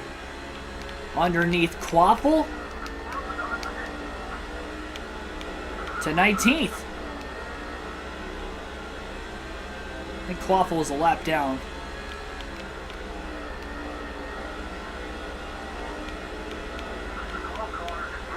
Number of cautions is about 21. Still going to need a lot more at the end of this race for that to happen. If we just have one of those giant Dover accidents where we get a lot of cars with heavy damage, we could see quite a few debris yellows. All the yellows, though, today, they've mostly been 4 or less cars involved in the accident. We haven't seen a big wreck at all, surprisingly. I think a lot of it is because they've all happened in the middle of the corner, not so much off the exit of the corner. Another pass on Mayfield for position, and Dale Jr. is up to 16th. Right in line behind Sterling Marlin in the 40. 25, big wreck does come. Jr. to the inside of Marlin on the front straightaway. Side drafts the left rear corner panel. The 40, Marlin runs down right into the side of the 8. Trying to crowd him. Ryan Newman right on the back bumper of the 8 car going into turn 3. Jr., even with the contact the corner before, didn't spin out and was able to get around Marlin the next corner through 3 and 4, and Dale Jr. is in the top 15. Newman overdrives the corner behind him. That's going to give Dale Jr. a little bit more clearance room. He's only 3.3 seconds off the race lead from Jimmy Johnson, who's dominated the second half of the race today. I think Dale Jr. has to put everything that's happened so far in the race behind him and just realize it is a new race from now to the end. You've got yourself to 15th. The car's not going to handle right to the end of the race. No matter what adjustments you make during the final stop.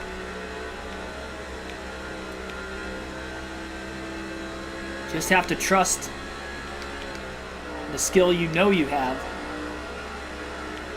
Try to bring this thing home. Fortunate not to DNF again today. And again, Edwards having a good day. Junior needs to have a good one if he's going to want to stay close to him for the regular season championship. Going into the second half of the regular season, which will start in the next race at Pocono. Big run into turns 1 and 2. Harvick just squeezed the 8 of Earnhardt.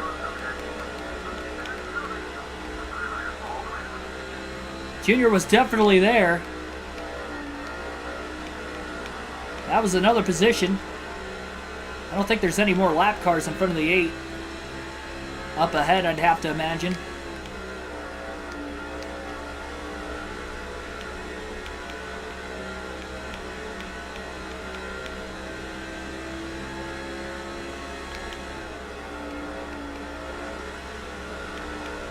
Saw how aggressively, though, the cars inside the top 10 were running Michael Waltrip on that first field pass of the race today. You'd have to imagine something similar to that may happen to Dale Jr. if he can get inside the top 10 himself.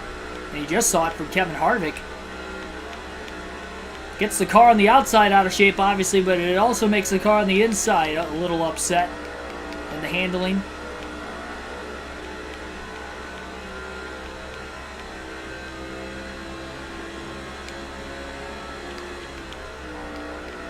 Just over 100 laps to go. For those of you just tuning in, like and subscribe for more daily NASCAR content. 17 likes on the race and on the stream so far tonight.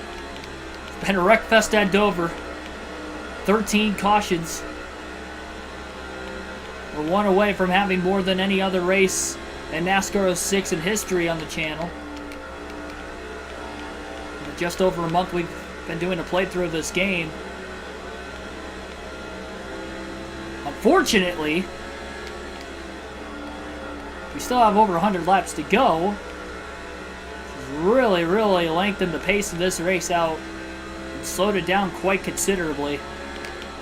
Don't forget about Greg Biffle, who has been at the back. He was one of the cars trapped a lap down the caution during green flag pit stops earlier in the day when Casey Kane shedded debris off of something he was involved in earlier on. See Biffle just a few positions ahead of Dale Earnhardt Jr. right now. Jr. to the inside of Ricky Rudd. Into turns 1 and 2, he's going to get around him cleanly for 13th.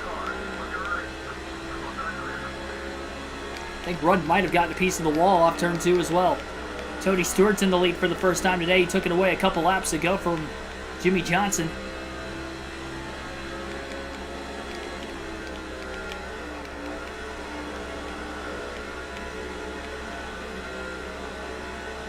Dale Jr. to the inside of Casey Mears off turn 2.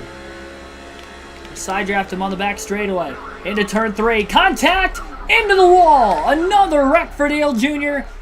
Back down the track. And everybody's going to miss him to the inside and the outside, luckily.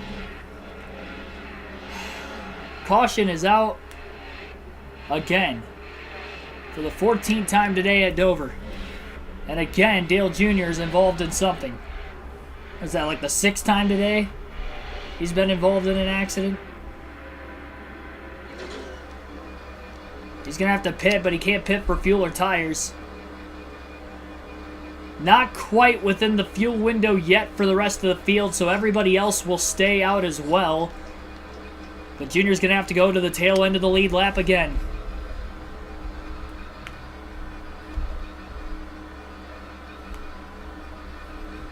And he can't pit for fuel or tires here because of being involved in the yellow.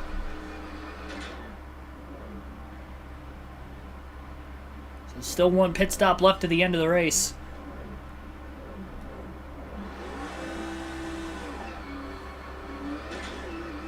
Got up to 12th.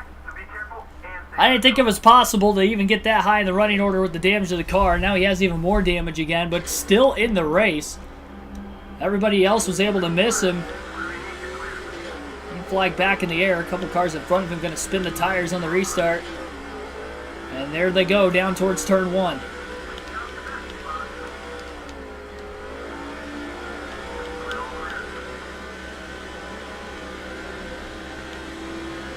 $100 laps to go at Dover. Cars are going to be pitting this time off turn 4, a lot of them. So I guess the window's open to the end of the race now. When will the entire field pit? Again, Junior into the wall. And I don't know if he went up the track that time. We're going to see the replay. I felt like the car was down on the bottom. And the replay didn't come very early before the contact. This is kind of the aftermath of it.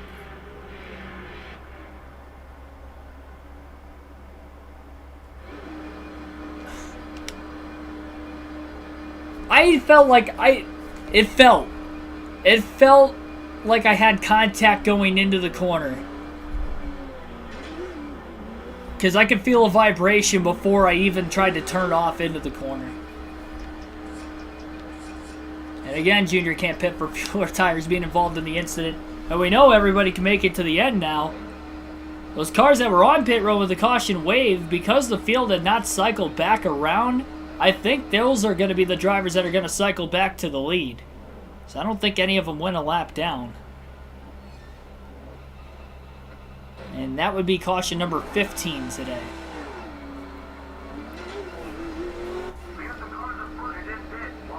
Junior's going to gain some track position, but he still has to pit one more time before the end of the race.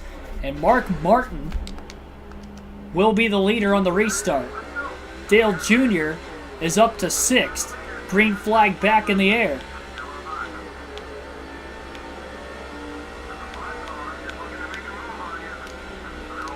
Kyle Busch to the inside of the 8 of Earnhardt.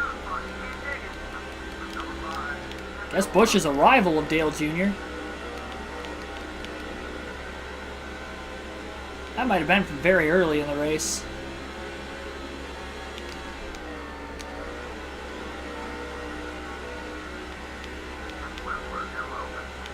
Jason Leffler's in the top 10.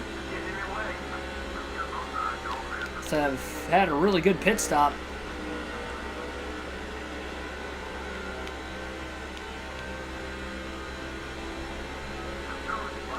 Dale Jr. is going to have to hope for another caution at some point. The sooner the better so he can pit. Again, he can't be involved in it though. Kyle Busch throwing a pretty big block on the back straightaway on Earnhardt. Mark Martin leading this race for the first time today. A perfectly timing caution for him, and there were 3 of the 5 Roush cars that were on pit road when that caution came out because Biffle's back up in the running again. He just got around Stewart for 3rd, so now Roush runs 1, 2, 3. Martin, Edwards, Biffle. Biffle's been the fastest car all day today. Probably going to be the one to beat here. Kyle Busch with a hefty block on Dale Jr. on the front straightaway.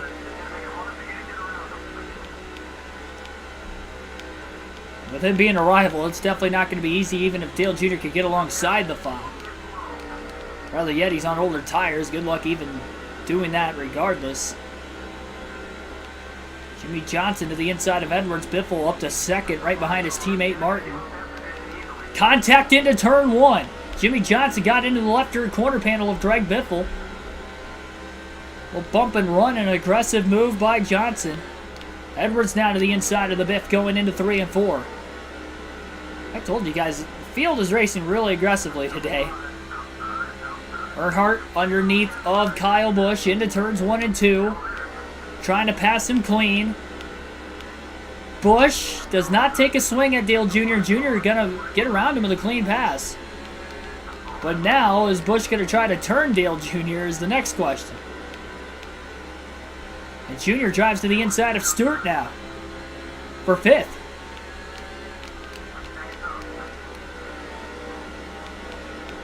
If only the rest of the field still had to make one more stop to the end of the race, but we know that's not the case. Stewart just got the wall off the exit of the corner. Kyle Busch gets around him for 6th. Martin still holds on to the lead. Edwards looks to the inside of Jimmy Johnson off of turn 4.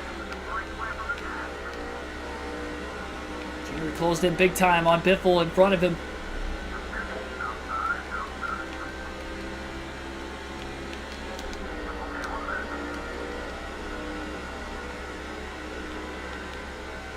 Jr. kind of diming the corner off that time through 3 and 4. Gets to the inside of Biffle. On older tires, with all the damage and all the things that have happened to Dale Jr. today, he is somehow up to 4th. Only he can make it off field to the end of the race and was in this position.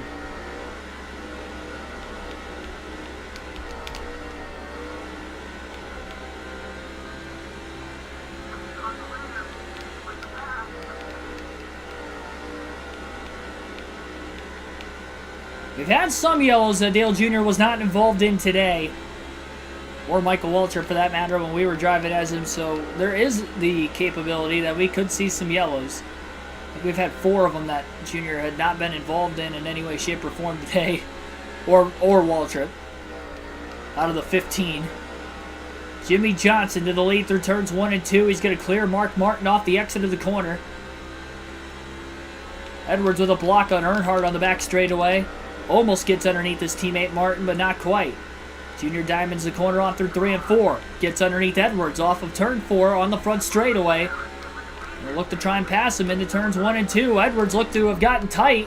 Junior did too. Not as tight as Edwards, and Dale Jr. makes the pass for position, but Edwards is going to cross him over, and now Biffle's going to get underneath the 8 as well, and Junior's going to get freight trained. He's in the wall in turns 3 and 4 rather, and he's all the way back to 7th. That might have been the last gasp.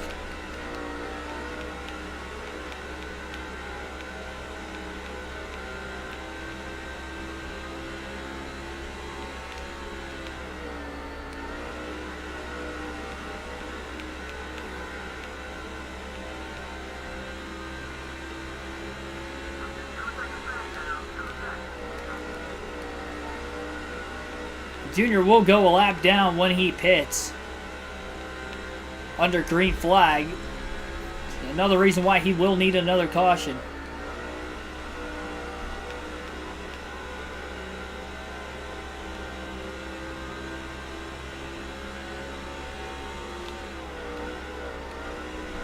Usually if I ever have a terrible start to a race, I can kind of get it going eventually. Especially in the races I don't have practice or qualifying. Once I get like 50 plus laps under my belt. But for some reason today, that has not been the case. And it has been a struggle from the start. It still is. Of just trying to race the racetrack. And most of the time it's been when trying to pass another car. I don't think Junior... Well, there's one time I think he clipped the apron when he wasn't actually battling for position with anybody. The other times he had clipped it because he was getting squeezed by the car on the outside and tried to stay off of him, because the times he would get into him, he would end up in the wall and wrecking himself and the driver of the outside anyway. There was one time he clipped it when he wasn't trying to pass the car, just overdrove it in the middle of the corner. Edwards back to the inside of Biffle, battling for third. 2 Hendrick Chevys and 3 Roush cars in the top 5 right now. Stewart, though, in the Gibbs Chevrolet will get to 5th now around Busch. Busch no longer a rival of Earnhardt. Maybe it'll be an easier pass for Dale Jr. if he gets back up there again.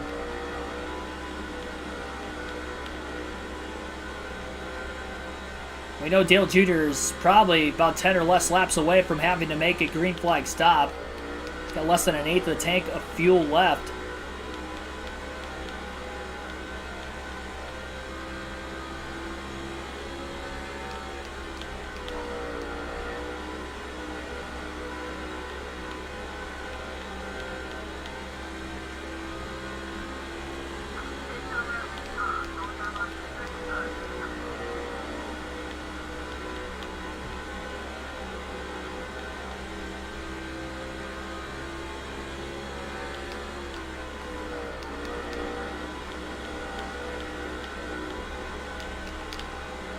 Clipped the apron, didn't spin out luckily that time. Scrubbed a little bit of time off. Jimmy Johnson setting sail right now ahead of Martin and the rest of the cars behind him. Biffle dominated the first half of the race. Jimmy Johnson's dominated the second half. I'm not sure who's going to go on to lead the most laps. Jimmy leads all the way to the end of the race from now. I think there's a shot he could clinch the most laps led and get the win. Johnson has not won a race yet this season. It would be his first at a track he had won a lot of races at in his Cup Series career at Dover. That got his final career win at Dover through his long Cup Series career as well. That couldn't have been a worse crash. Junior clipped the apron through 3 and 4 and slid right into the tire barrier at the front of pit road. Ouch. And Casey Mears came in and piled in as well. How did Dale Jr. not DNF after that?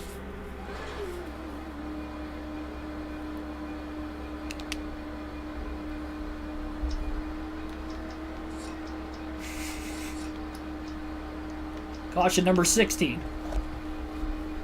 Well, that's the second time I've hit the apron today when I wasn't battling for position.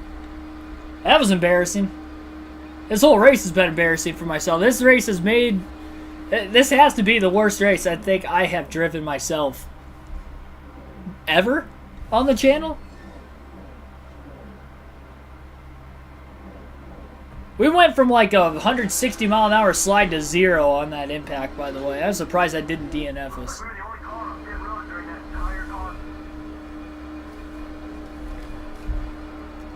Junior couldn't pit for fuel or tires. Casey Mears ended up getting a piece of that at the end.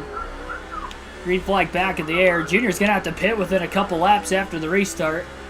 69 laps to go at Dover.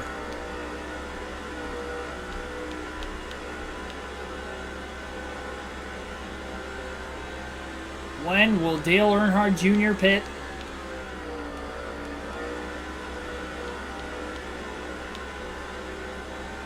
Who knows, maybe Casey Mears brings out a debris caution. And Junior can pit from there, potentially.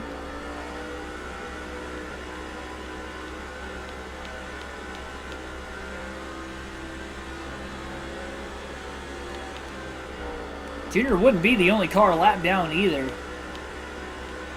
He's going to go one more lap, and then he's going to have to pit the following time by, which will end up putting him a lap down.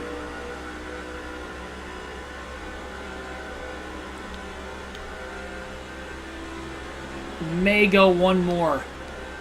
Might as well. Nothing to lose at this point. Junior going to stay out another lap, hoping that there is going to be a caution before he hits pit road. 66 laps to go at Dover now.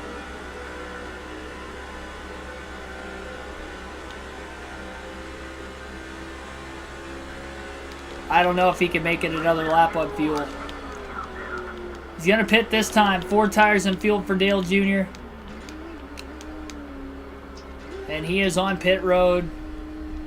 3/4 of a tank of fuel should be enough to make it to the end. He's going to take a round of wedge out of the race car to try and help loosen it up a little bit, because of how tight it's been in traffic today. Probably a little too late, but what a rough 2 races for Dale Jr. between the Coke 600 on Thursday and now this race at Dover today.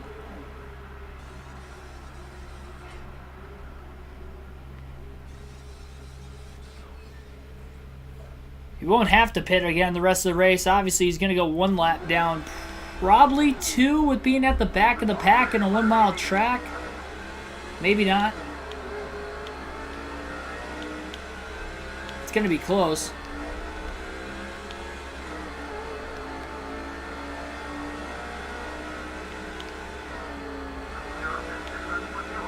It was close to going a 2nd lap down. Jimmy Johnson all over the back bumper of Dale Jr. right now. Jr. gets up to speed off turn 4. All the damage now. I don't know that he's got a fast enough car to stay ahead of these guys. Right there with him. Trying to hold up Jimmy Johnson.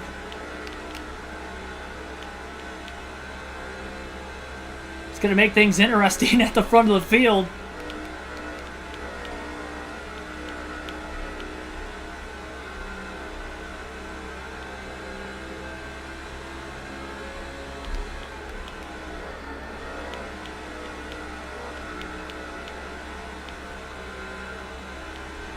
Edwards underneath Jimmy Johnson for the lead. Edwards trying to get his 3rd Cup win of the season. He already has 3 Busch Series wins. He is clear of Johnson off turn 2. With 60 laps to go for the leaders, Carl Edwards, the points leader, trying to get his 3rd win of the year. Nonetheless, a rookie as well. And it's still the first half of the regular season.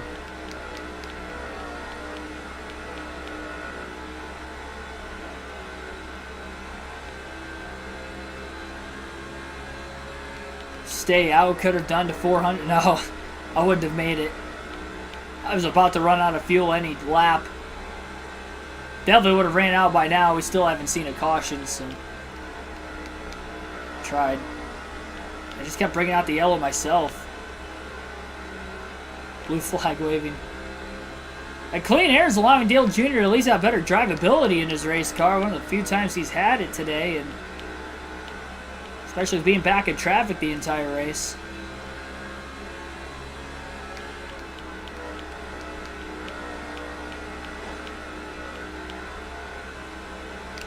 Up the hill goes Earnhardt into the wall. Edwards going to get around him.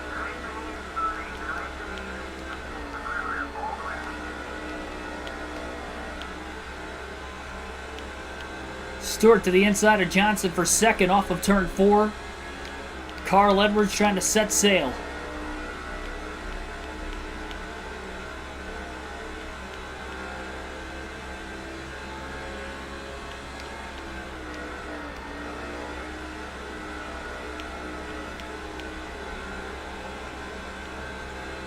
I think that's Elliott Sadler in the 38 car who's up to 3rd place.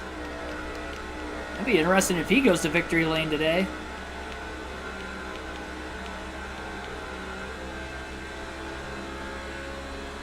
Remember, Dale Jr. did take a round of Wedge out of the race car. That might be an equalizer of keeping him up here. The front runners. We still have one more race at Dover, too. We have the truck race at Dover coming up on the channel tomorrow night. Another 200 laps at the Monster Mile. Busch Series did not go well for Junior, even though he finished 6th. Kind of got lucky with that finish today. The Cup race is more like it. 2 laps down at 40th as he runs right now. With just over 50 laps to go. He's closing back in on Edwards and may have a shot to get a lap back. Edwards a little loose off turn 2 that time. Junior pulls him in a bit on the back straightaway. Got a little tight though in the dirty air.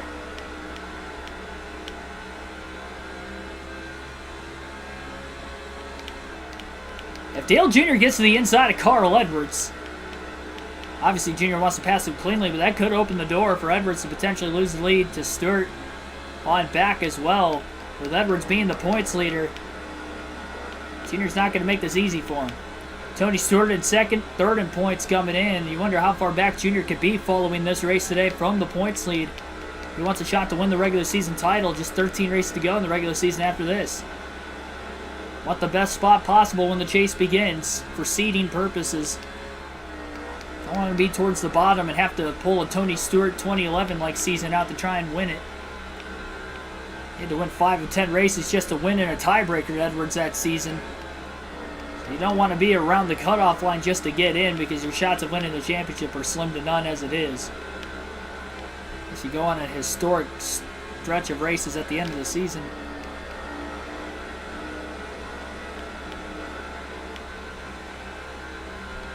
An exit to turn 4 for Dale Jr.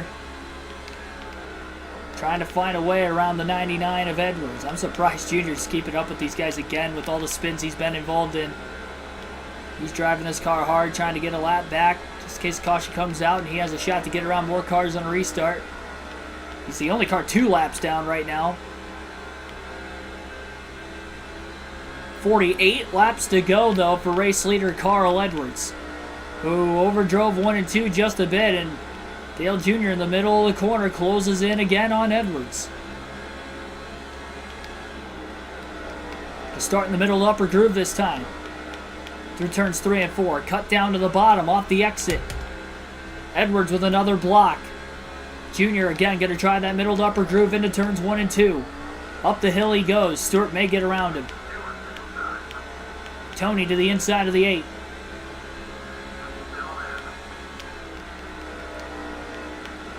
Junior trying to hold the outside lane. Stewart still there. Junior couldn't hold it. Stewart's going to clear him. Can Tony Stewart run down Edwards now with no lap car between them? Elliott Sadler about to get passed for third by Jimmy Johnson. The leaders do not have to pit to the end of the race. They are good on fuel.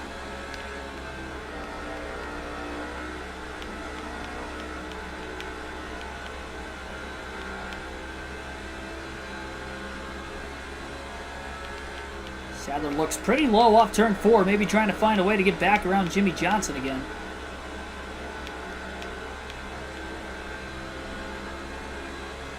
At least we get to see a good battle for the win at the end of this race.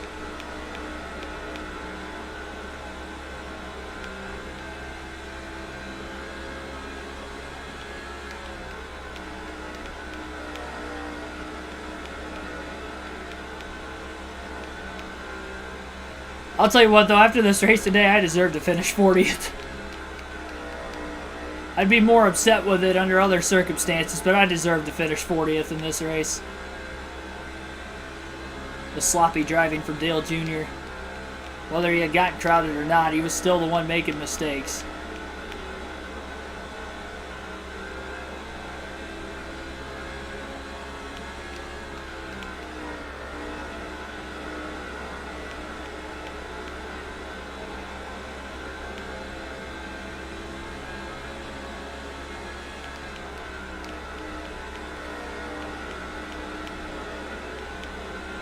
What happened to Nathan Elliott in the chat?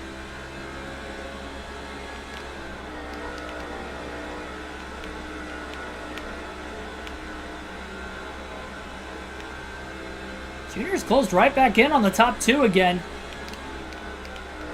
We're really pulling away from Elliott Sadler and Jimmy Johnson back behind him. Oh, Stewart gets nudged out of the way, trying to squeeze Dale Jr. Your cat did that?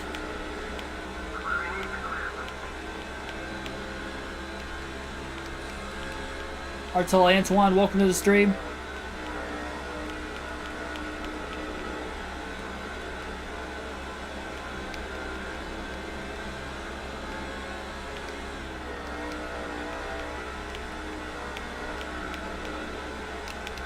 Junior clips the apron through 3 at 4. Barely kept it off the wall.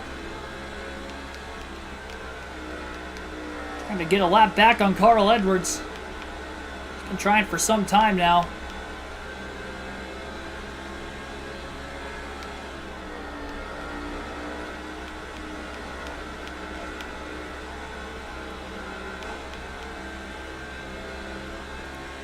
This has to be the most difficult place to pass a car so far that we've raced at on this game. This and Darlington.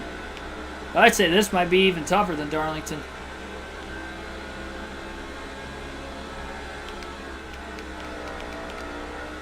Really low dive into turn 3 for Dale Jr.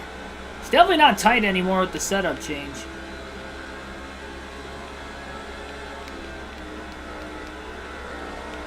You didn't accidentally ban him, did you? Might want to check. Because all the message got deleted.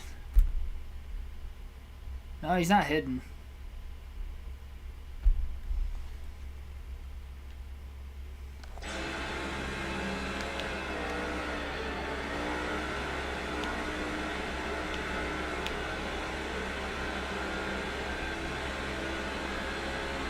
We're going to take a look at where Michael Waltrip's at in the field. He's made his way back up to 16th right now. Final field pass of the race today. Hopefully don't wreck with Waltrip.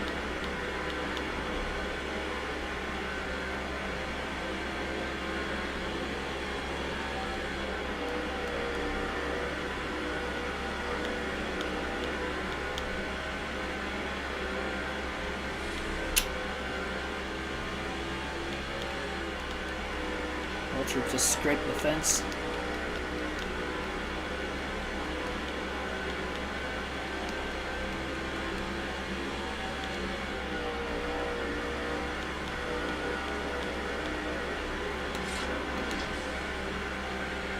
Kevin Harvick a little loose.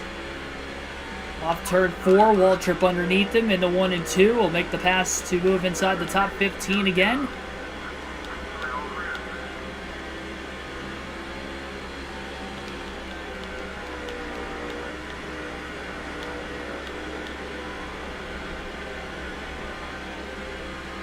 And we'll go back to Martin Truex Jr. now. Truex up to 20th. Looks like Waltrip got to get to the inside of the 9. Casey Kane. Make a pass for 14th place. Edwards still leads. Closing in on about 30 laps to go here tonight at Dover. What has been a carnage-filled race. Most cautions we have seen in any race this season or on NASCAR 06 in general on the channel.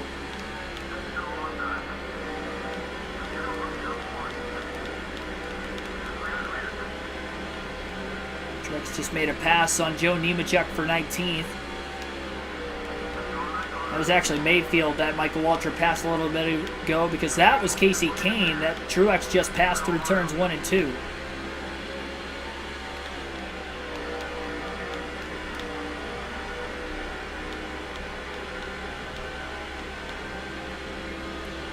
Truex is going to have a shot to get around Kenny Wallace for 17th as well.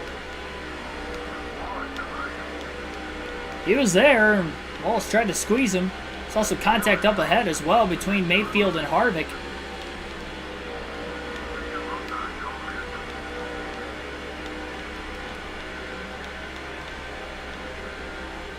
And we'll go back to Dale Earnhardt Jr. for the rest of the race. Still not that far behind Tony Stewart and Carl Edwards, but Stewart has gotten back around the 8 car recently.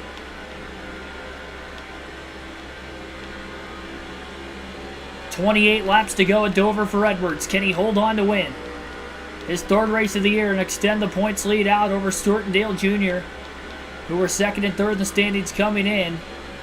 Jr. knows he's definitely going to fall back at least 1 spot in the standings to Stewart. I think Johnson was in the top 5 in points too. He's like quite a few laps today.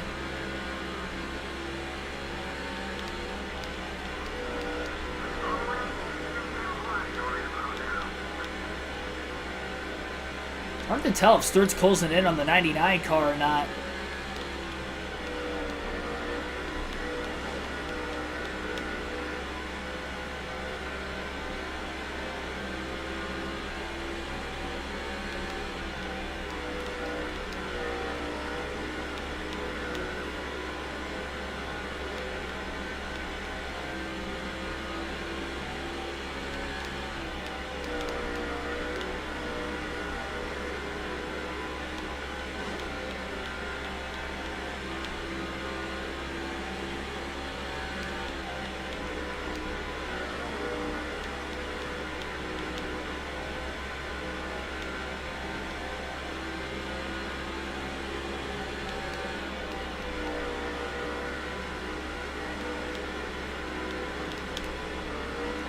Johnson's putting a lot of pressure on Dale Jr. Jr.'s car starting to get a little arrow loose.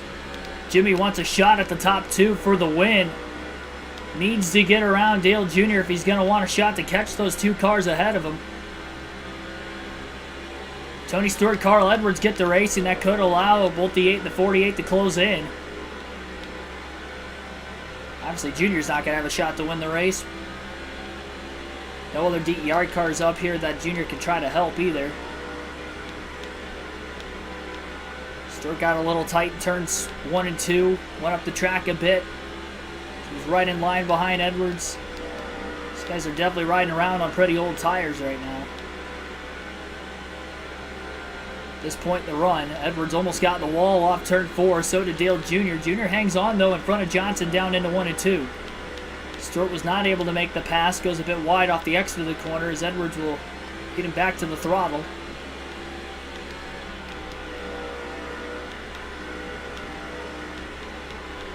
Stewart going wide again through 3 and 4. Edwards has maybe a car length lead over Stewart that time at the line. 20 to go this time by. Who will win at Dover? Will it be Carl Edwards or Tony Stewart? Maybe Jimmy Johnson still has a shot at the end. And don't forget about Sadler back and forth if we get a late race restart.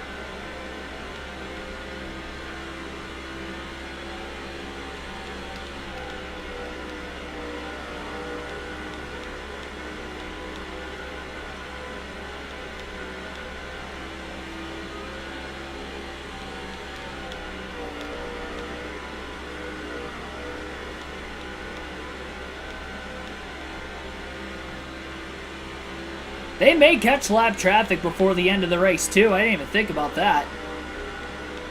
Kind of slowly start seeing the back of the field. Just over a straightaway ahead of the leaders. Obviously, these top 3 especially are running faster than anybody else on the track right now. 18 laps left for Edwards. Junior seemed to be actually quicker than the actual top 3 that last lap. Stewart's got a run off turn 2. He's looking low underneath Edwards. Edwards hangs on in front of him for the time being. Off of turn 4, side by side for the lead nearly. Edwards with a block on the front straightaway. And as they start racing each other more aggressively, Dale Jr.'s closing in, trying to get a lap back. And Jimmy Johnson could be right there as well. Wade Solinsky, welcome to the stream.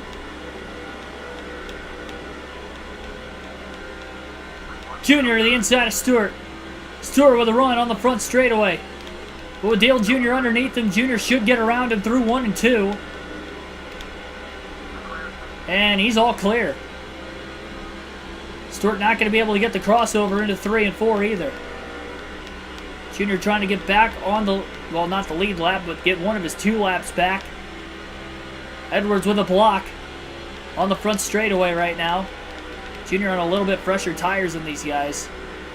Edwards going to go up the hill through turns 1 and 2 just a bit. Junior to the bottom. He's underneath Edwards going into turn 3. Side by side. Edwards tried to squeeze the 8. He couldn't clear him. He's stuck on the outside. Junior going to pass him cleanly. Edwards still in the lead though. Stewart could not capitalize and get underneath the 99 that time. Junior goes wide through 1 and 2, but hangs on in front of Edwards.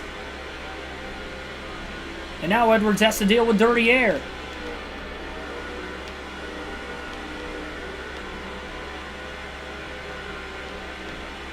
Junior only 1 lap down. Wonder if any of the cars at the back of the pack he can maybe catch for position. He's not the only one 1 lap down. So he definitely wouldn't be in the free pass position if we got a quick yellow either. Points leader Carl Edwards. Going for win number 3 in his rookie season.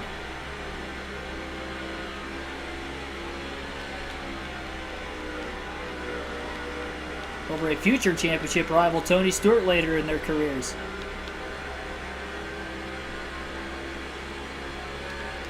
Junior slowly gapping the 99, it seems.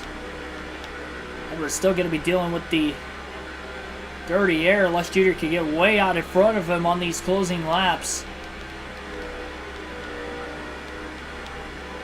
And these guys still might catch even more lap traffic before the end of this race yet as well.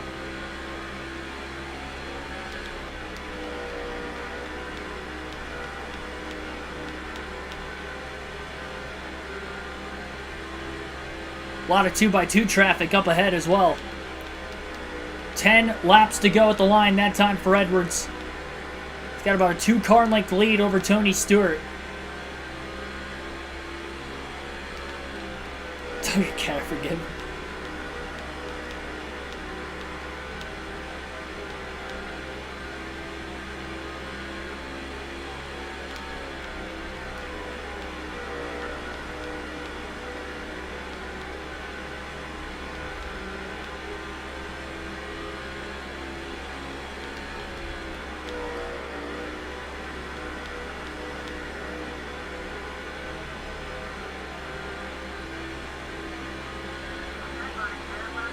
Eight to go for Edwards.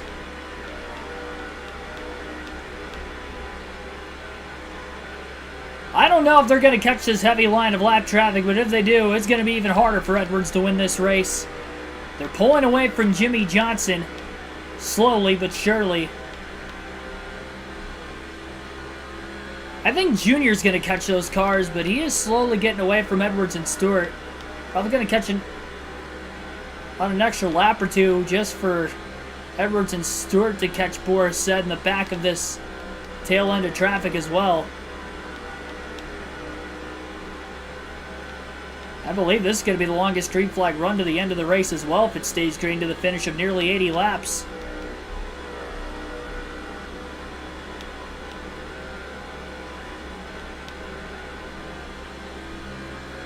These are definitely the cleanest laps Dale Jr.'s ran all day.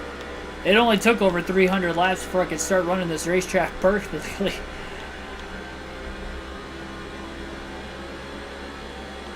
Oh man. Hopefully I wasn't speaking too soon. Got a lot of lap traffic back here right now. Dale Jr. looking low. John Andretti with a little bit of a block into turns 3 and 4. 4 laps to go for Carl Edwards. 4 more miles at the Monster Mile. Said on the inside, 3 wide. Off the exit of the corner. Oh, contact! Said was able to clear both Shane Meal and Scott Riggs. But then Riggs and Meal got together after Meal ended up in the outside wall. There was a pass for position somewhere in there for Dale Jr. because he's up to 39th now. Meal with a big block on Earnhardt. Wasn't clear. Shane Meal for position for Dale Earnhardt Jr. as well, now to 38. So Jr. has some incentive to get around these guys. And if he can stay in front of Edwards, he'll have an extra lap to try and do it. Caution comes out now. The race may end with just 3 laps to go. Edwards has gapped Stewart in the lap traffic. He's getting through it fairly well right now. Another pass for position somewhere in here for Earnhardt.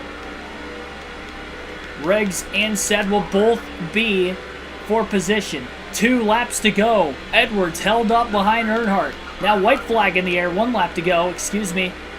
Final lap for Edwards. Trying to get around Dale Jr. Jr. wants another lap left. He got the wall. Edwards is going to pass Dale Jr. Jr. can get another position anyway, so I guess 2 laps down is going to be it. Carl Edwards is going to win at Dover over Tony Stewart, Jimmy Johnson. Elliott Sadler ends up 4th. Jeff Gordon rounds out the top 5. Ryan Newman in 6th. Greg Biffle in 7th. 8th place was Kurt Busch, Kyle Busch 9th. And Mark Martin rounds out the top 10. 2 drivers led over 100 laps today. Greg Biffle leads the most laps with 175 laps led from the pole, but finished 7th. Jimmy Johnson led 102 into finishing 3rd. But it's Carl Edwards who led 65 laps towards the end of the race, who will go on to win his 3rd race of the season. Dale Jr. at least came back to get a handful of positions at the end, ended up finishing 2 laps down still in 36th.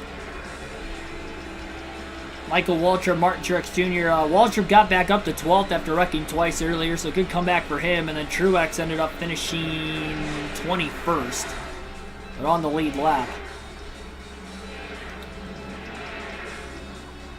And we had 16 cautions for 48 caution laps today. Margin of victory was a half a second for Edwards over Stewart. Average race speed 116.17 miles an hour. 3 hours 26 minutes to get the 400 laps, 400 miles in today with the 16 yellows, 15 lead changes total as well. So definitely the most cautions we've had in NASCAR 06 on the channel, and obviously this season by 3. We had the most yellows, so man, we've got some, and the fact that this was a 400-mile race and we still had more cautions than any of the 500-mile races this year. We still got some other 500-mile races left this season. I got to check to see who all DNF'd. Yeah, Junior was in 40th there at the end, a couple laps down. So I'm guessing we had 3 drivers that DNF'd, even though we had 16 cautions. Scott Wimmer, John Andretti, and actually Schrader was 3 laps down at the end of the race. So John Andretti, Scott Wimmer were the... actually, Andretti finished 2. I think Andretti was 4 laps down. So Scott Wimmer was the only driver who DNF'd today. I remember him blowing an engine. Lap 105 is when it happened. It was right in the middle of those first sets of green flag pit stops. But, yeah, Wimmer, the only driver that DNF'd. Well, now we have to check out the point standings after Dale Jr.'s just finished 36th tonight. And unfortunately for Dale Earnhardt Jr., I believe that is now his 2nd worst finish of the year. So in the last 2 races, he's had his 2 worst finishes of the season. Coke 600 had his first DNF and finished 41st, and tonight 2 laps down in 36th. I didn't see how many laps I led. Oh man, I need to go back and look at how many laps I led. I gotta go back in the stream to find it. I didn't notice. I need to find out for season statistic purposes.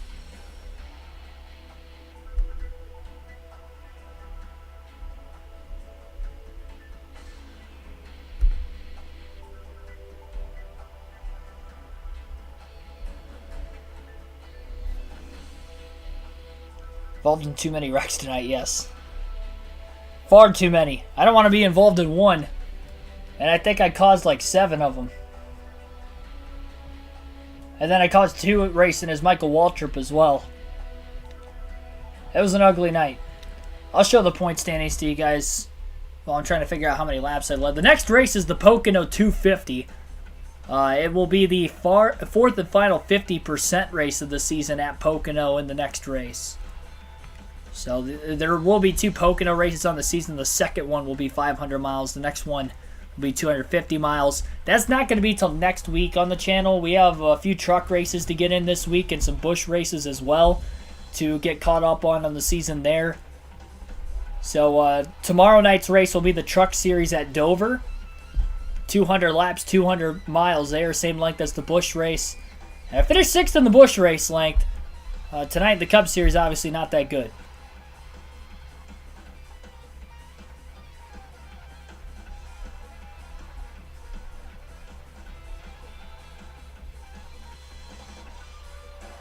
Let me see. I'm still trying to find out how many laps I led because I missed it earlier.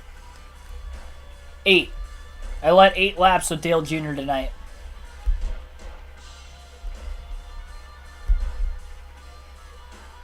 It says led 0. No, I led 8. I went back and saw it. I led during green flag pit stops earlier in the race. Which coincidentally was the same amount of laps I led in the Coke 600, also doing the same thing before I DNF'd in that one. There's only one race I did not lead laps in this year, and that was at Texas when I finished 14th in the Cup Series. I led 4 laps at Vegas, the least amount of laps led in a race that I've led. And yeah, the only other 2 single-digit number of laps led in a race this year were the last 2 races, 8 each. All right, now let's check out the point standings. Now I got that figured out. Carl Edwards is the points leader. Dale Jr. loses 5 spots in points after a 36th place finish, and he's back to 6th. That definitely hurts him. He's 217 out of 1st, trying to catch Edwards for the regular season championship. With Edwards winning today, obviously Jr. lost a lot of points because he came in only 92 back. Led some laps, but finished 36, 2 laps down. And Edwards didn't lead the most laps, but he did get the win. Kurt Busch is up to 30 points. Johnson 4th. Kenseth is in 5th. So 3 Roush cars in the top 5 in points. And Biffle, a 4th one, in 7th right now. Not that far behind Jr. Then you got Jeff Gordon, not that far behind Earnhardt as well. Bobby Labonte, a little over 100 points back. Ryan Newman, 346 back, 389 to Mike Bliss. Bliss did not have a good night tonight either. Finished well outside the top 10, so he is 11th in the standings and is 43 points behind Newman for that last spot in the chase. So we have about a 1 race buffer over Mike Bliss right now. I don't think Bliss is going to be able to keep enough pace up, so we're probably looking at maybe Kevin Harvick trying to beat him to get into the chase. But again, you want as high of a seed as possible when the chase begins. So you don't want to start 70 points out of 1st with 9 drivers between you and the championship lead. So it's going to be crucial for Dale Jr. to try and get back into the chances of trying to win this regular season championship with 13 races to go in the regular season on Edwards. Again, Edwards picking up his 3rd win of the season tonight. First 9.5 win for Edwards this year. It's won on a 1-mile track at Dover, then 1.5 at Texas and Las Vegas. If we don't go back to Vegas again the rest of the year, we do have one more race at Texas, if I'm not mistaken, in the chase. I think this is the first year Texas had 2 races. And that is going to wrap things up for tonight's stream. Like and subscribe for more daily NASCAR content. I will see you guys in the stream tomorrow night, 8 p.m. Eastern Standard start time for the Truck Series race at Dover. We'll see if we can get Ron Hornaday a win and not make this race weekend at Dover a complete upset. And we'll see if we can have a good run in that 3rd and final race at the Monster Mile. Thanks, everybody. I'll see you guys tomorrow night. Have a good rest of your Monday evening.